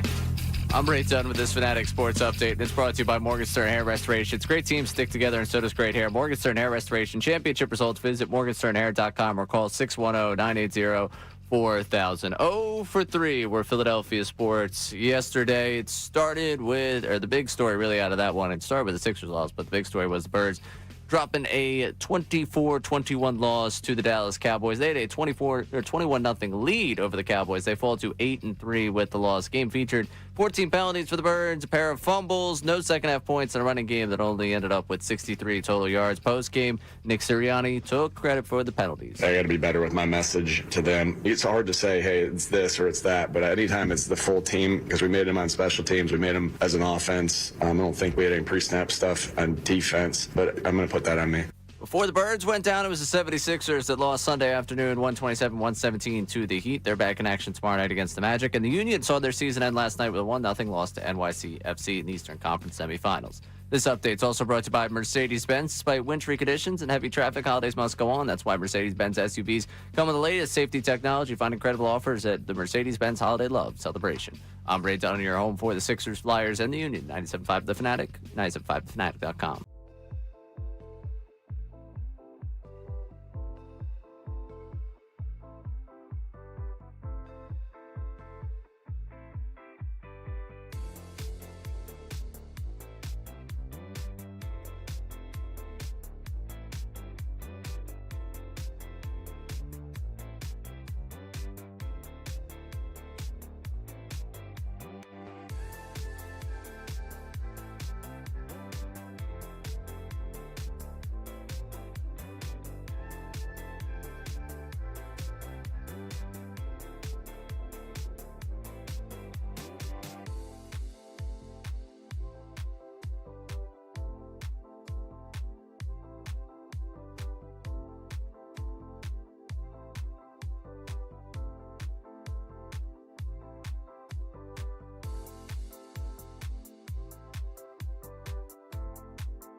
All right, we'll have some fun with the O coordinator suggestions via the text line. What could possibly go wrong there? But just wanted to saw this early this morning from Tim McManus on social media. An old friend, Pat Callahan. So if you're a longtime Fanatic listener, on Saturdays during football season, Pat Callahan and Tim McManus had a show called This Week in Pro Football, which would be Eagles, but then also they would talk around. It was a 2-hour show, I think. I think it was a 2-hour show, yeah. On Saturdays at noon, Sal Powell would call in. They would have a fantasy football segment, which was good. I loved the show. I love Timmy and Pat, curmudgeon. Oh, yeah. God, and personally, I love Pat. I love the show. And then Tim moved on as his duties at ESPN called him a lot of times to be out of town, traveling with the team. And then he did a show with Joe Torti, I believe, for a while, and then maybe somebody else as well. But Pat passed away, as Tim put on social media, a short battle with cancer. So it seemed like it happened, and it wasn't very long. But, obviously thoughts and prayers to Pat and his family. He was a great dude who I stayed in touch with. He was doing some stuff, some non-sports stuff, talk radio. He continued his show with Jacob Media, and he was actually on The Gambler for a year with you. Yeah, man. So I kept in touch with Pat over the years. I don't know the last time I talked to him, but saddened me this morning because Pat's a great guy. Yeah, I did see that tweet from McManus, and it definitely stung a little when you read it. So yeah, thoughts are definitely with Pat and his family, and just terrible, man. Cancer, just absolutely terrible. Yep. All right, so Ray. The text line, everybody wants to fire Kevin Patullo, and at this point, I don't know who you're bringing in, but if you got fired, I guess you could say he deserved it. So what are the recommendations via the text line? All right, we have 7 options for you from the text line today. We will start with the 2 in-house options already. Multiple people calling for Nick Sirianni. Obvious. Jeff Stoutland got a nod from someone on the text line. Why not give Stoutland control of all the play calling? Yeah, what could possibly go wrong with that? Just run the rock. Yeah, why not? All right, to the former Super Bowl champions, Doug Peterson. Nice. Yeah, I saw a lot of Doug on social media. Bring in Doug right now. And then the replies would be 100%. All right, Doug. All right, how about Let's make some noise. Come on. Yeah. Nick Foles getting the nod? He's got a podcast, a soundbite that is all over the timeline today. I'm in. Yeah, I'm in. Why not? Right. Why not bring a guy with no experience calling plays in? Awesome. Let's go to another former Eagles quarterback. Number 5 will always love you. There it is. It's time for Donovan to come on back. He's coaching high school football, I believe. His son. Yeah. Yeah. There you go. Yeah. No, I don't know if Donovan fits the bill. All right. Where he would want it. To a former Eagles coach, Chip Kelly. Multiple mentions. We had one before you brought it up. Since you brought it up, we got another person saying, "Why not bring in Chip?" Yeah. Oh, yeah. He did great in Las Vegas with the Raiders. Yeah. It's Excellent. Geno Smith's career renaissance. Also, San Francisco too was tremendous over there as well. 2-14 with San Francisco. He and you don't blame him for UCLA because I think he was actually pretty good at UCLA, all things considered. But yeah, then Chip Kelly. No, we've already seen that. All right. One more. Brian Dable. And here's one for you. Gavin from Freehold, how about you go back in time and hire Josh McDaniels? Oh, yeah, there you go.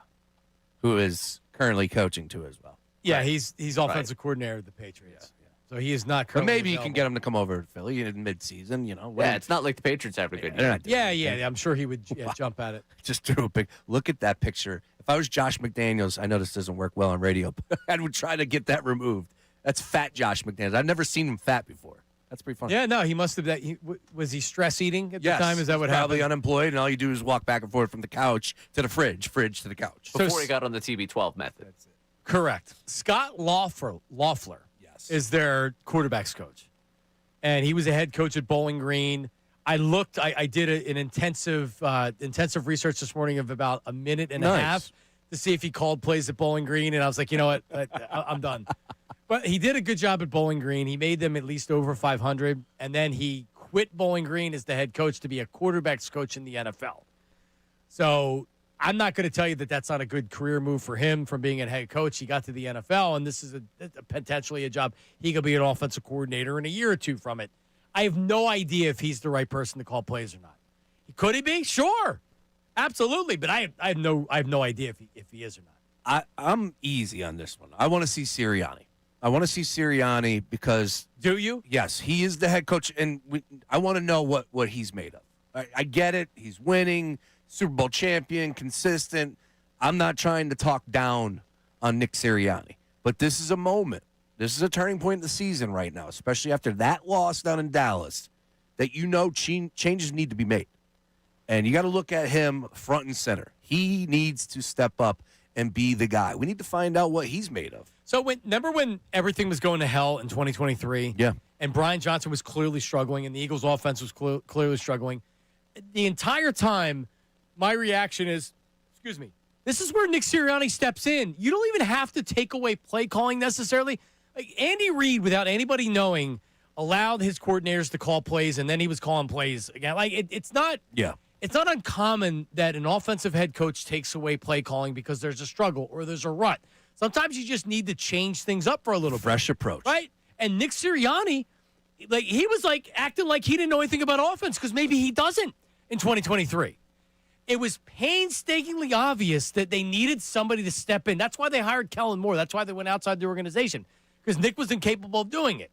But to your point, almost out of spite, hey, dude, listen, you're the freaking head coach. Do it. You've been to 2 Super Bowls. You can't tell me that you can't step in and help the offensive coordinator.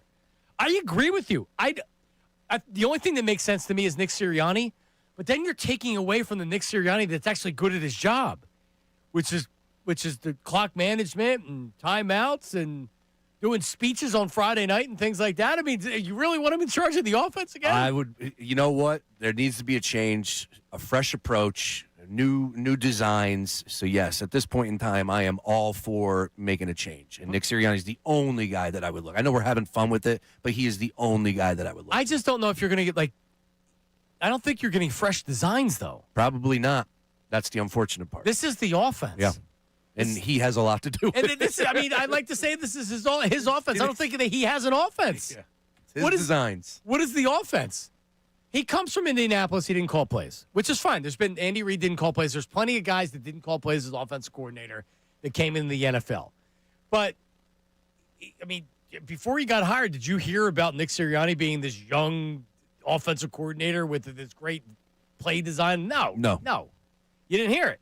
He's good at what he does. His record is he's damn good. Yeah, he's damn good at what he does. Yep. But I just don't know what else you do. So, again, you wake up and you see the timeline, and there's a lot of people out there that continue, and I'm sure Bill's going to cite it coming up. I'm not taking a shot at Bill by no means, but I'm sure he's going to have Nick Sirianni's back, right? Like, the stats are the stats. His record is what his record has been over these past few seasons. He is very successful. I get it, but none of that matters right now. Last year, the Super Bowl, no one's talking about that. Nobody cares about last year's Super Bowl. It's right now. And you just blew a 21-point lead on the road in Dallas. Yeah, and oh, by the way, your offense has struggled now 3 straight games. Changes, something needs to give. That's all. And I would assume Jeffrey Lurie and Howie Roseman are having that conversation as well. Loeffler called plays at Temple when Bernard Pierce was there. That's what I was just reading real fast. Oh, I remember that. Yeah, he's in. Yeah. Yeah, Ray, you should like him. Yeah, Papa. You're a Temple guy. I was a Loeffler guy when he got here. I was a fan. Oh, Yeah, okay. obviously, because he had Temple connection. Gotcha. That's what it takes to win me over. Now, Great game over the weekend, too, by Temple. Really, dude? Really? I mean, come on. I've had it. I've got it out 4 hours of radio for you. Did I text you about it? I didn't text you. I left you alone. I didn't expect it. Did you text Harry about it? I did not. No, because you guys are Temple fans, so that I feel we bad didn't enough text for each you. other about it. You didn't? No, that's how you knew. We knew it was going poorly. Oh, it's a tough go for us. How about that? All right, coming up, we've rebranded the final segment. It used to be called Feedback. Now it's just the YouTube chat recap. Ooh, chat. What is being said during the live YouTube chat? It's the most entertaining thing going on in the What up, station. chat? Sure. That's coming up next. Middays with Marks. Unfiltered with Ricky Bo, Bill Collins.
Middays with Marks. Coming up at 2 o'clock.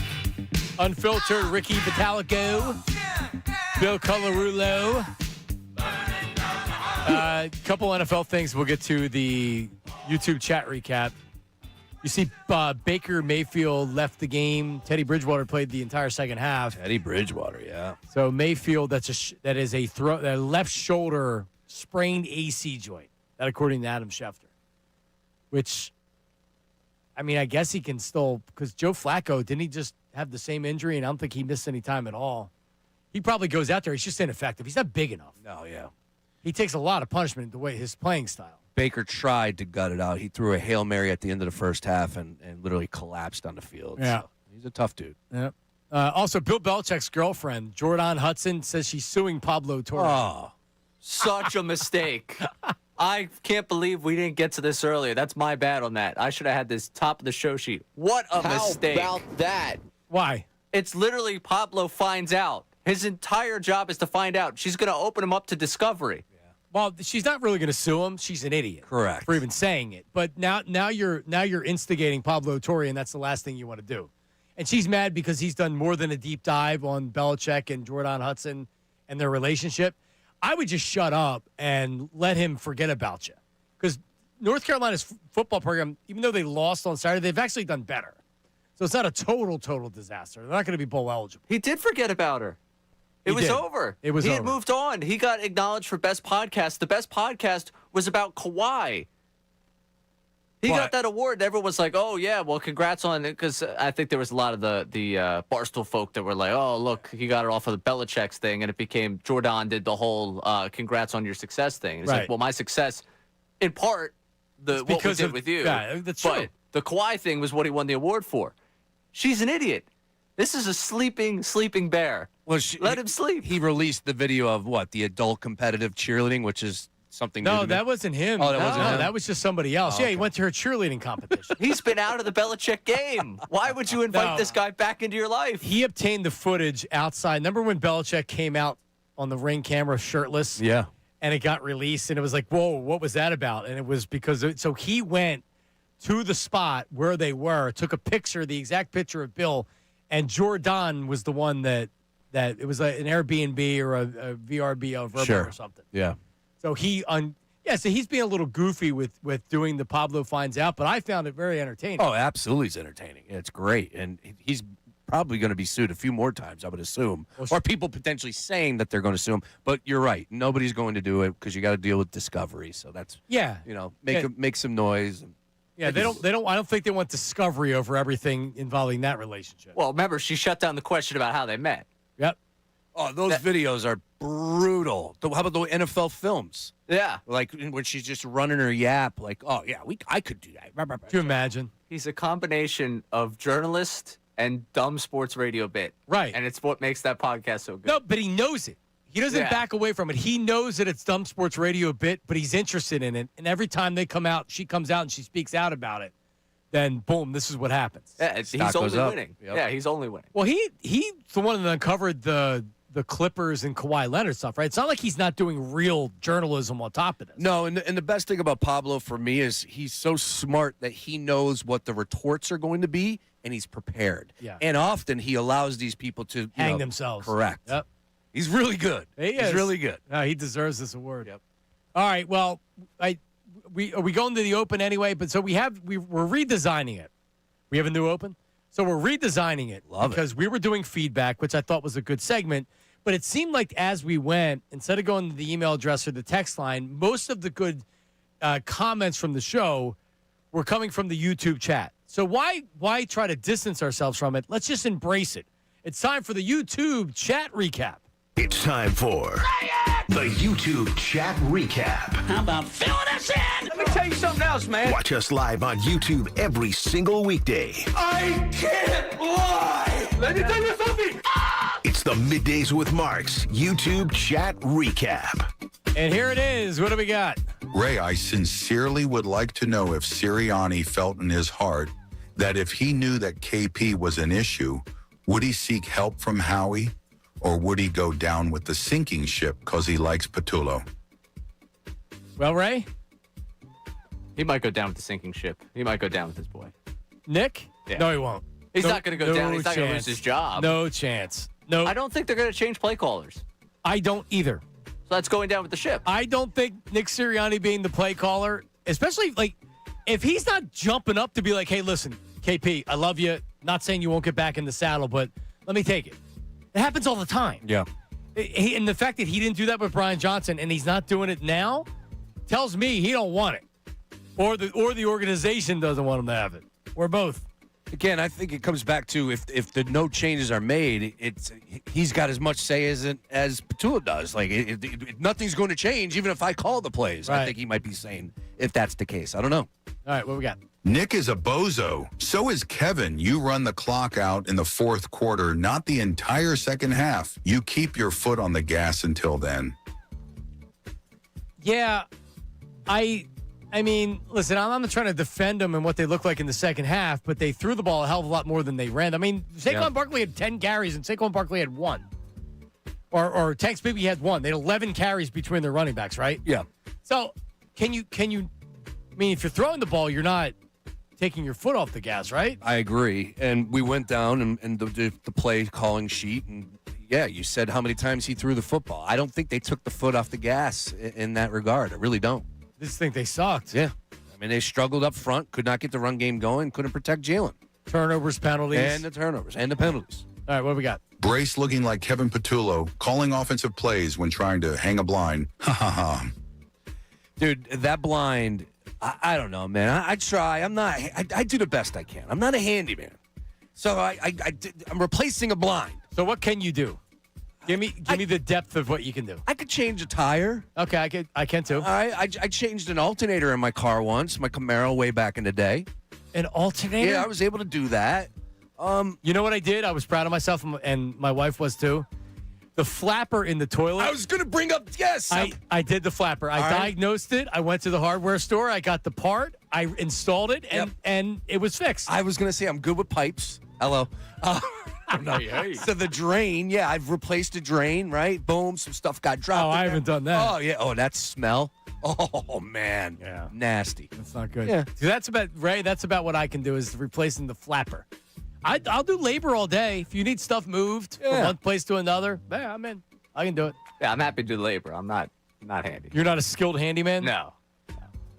I see that. Yeah, come on, look at me. I haven't done an honest day's work. The blind is like the nails that they give me. It won't stay in there. So now, like, they're loose, and it's a door that I'm hanging a blind. So I don't know how I'm supposed to make that nail, that screw, stay in there when it's loose. YouTube? You got to put it in a stud. It's a door. Oh. It's a door? Yeah, it's a back door. It's an iron, like a metal back door, right? Okay, and that's where you're hanging. Yeah, and the screws are like falling out. I don't know. Can we get a handyman on the phone? I need a handyman. I'm telling you, my wife can do it. Probably. What's next? Count how many successful plays in the second half were negated by penalties. Is that on Kevin Patullo? He plays a part, but the players hold some accountability also. Absolutely, and it's when I'm listing the reasons why they lost yesterday. Play calling's actually third on my list. Turnovers, penalties, missed opportunities. This is a different game. The Dallas Goedert pass that went for 20 yards. It gets them down into Cowboys territory, and you're down at the 30-yard line. Matt Pryor, illegal formation. Saquon Barkley, fumbling the ball. Right, they were inside the red. That was red zone. Right, that was a red zone fumble. You get a field goal there. Devontae Smith gets that big catch to the Dallas 12. Fred Johnson, illegal hands to the face. That's not Kevin Patullo. You actually have positive gains there. You get one of those plays not negated by penalty, the Eagles probably win the game. You're right. All right, any more there, Ray? Hey, Ray, I'm no doctor to switch, but it sounds to me like you might have had a case of nicotine poisoning. Put the smokes down, Ray. Yep. Smoking too many cigarettes, Ray? I did see the timeline. Nice. With some of those pictures. Great stuff. Nice is not exactly how I describe that. It's hysterical. That's not exactly the brand I'm going for. I'm still trying to figure out. Ray claims he was poisoned by raw pizza dough. I got a text immediately. The raw dough. What? Immediately. Raw flour absolutely could have caused that for you. No, it's raw flour. Okay, yeah. That's what the text line said. I don't know. Too much flour might. All right, raw flour. So you got food poisoning Friday night. You were so sick that you went to work Saturday and then were out all day Sunday. You're not winning that one. I went to work Saturday. All right. Well, you know what? I know that you went to work. We're at the end of the show. I'm not arguing with you about going to work. You did what you had to do, right? Right. But then if you were so sick, you don't go out for a 12-hour sports day the next I had day. commitments. I have to honor the commitments. Die-hard sports fan I right don't there. miss things. That's right. I mean, I can't believe you needed to go to a Sixers Heat game at 1 o'clock on a Sunday. To me, that's the best excuse not to go. I had Guys, tickets. I'm sorry, I'm really sick. So what? So that's Was it a good commitment. game? Did you enjoy yourself at the game? Yeah, I had a good time with my buddy. Okay. Did you get pizza? No. I've been eating a loaf of bread for the last day and saltines. All right, one more quick. We got to get out. Raw Dough with Ray Dunn sounds like a new sports betting show on Saturday morning There you at go. 6 a.m. #pitch it. Raldo. Love it. All right, any more, Ray? We got one more? No, that's it. All right. The YouTube chat recap. We have to somehow get their names involved, too, so we know who's saying it. Yeah, we will. And I know a lot of times it's you're giving it's not their real name, so it sounds kind of weird. But anyway. All right, Sean, good stuff, man. You, man. Happy Always Thanksgiving. a pleasure. Yeah, man. Happy Thanksgiving. Go Birds. All right. Coming up next, Bill Colarulo and Ricky Batalico. They're going to take you into this afternoon, their thoughts on the game, and one of the biggest losses in a long time for the Eagles. Talk to you tomorrow. See you.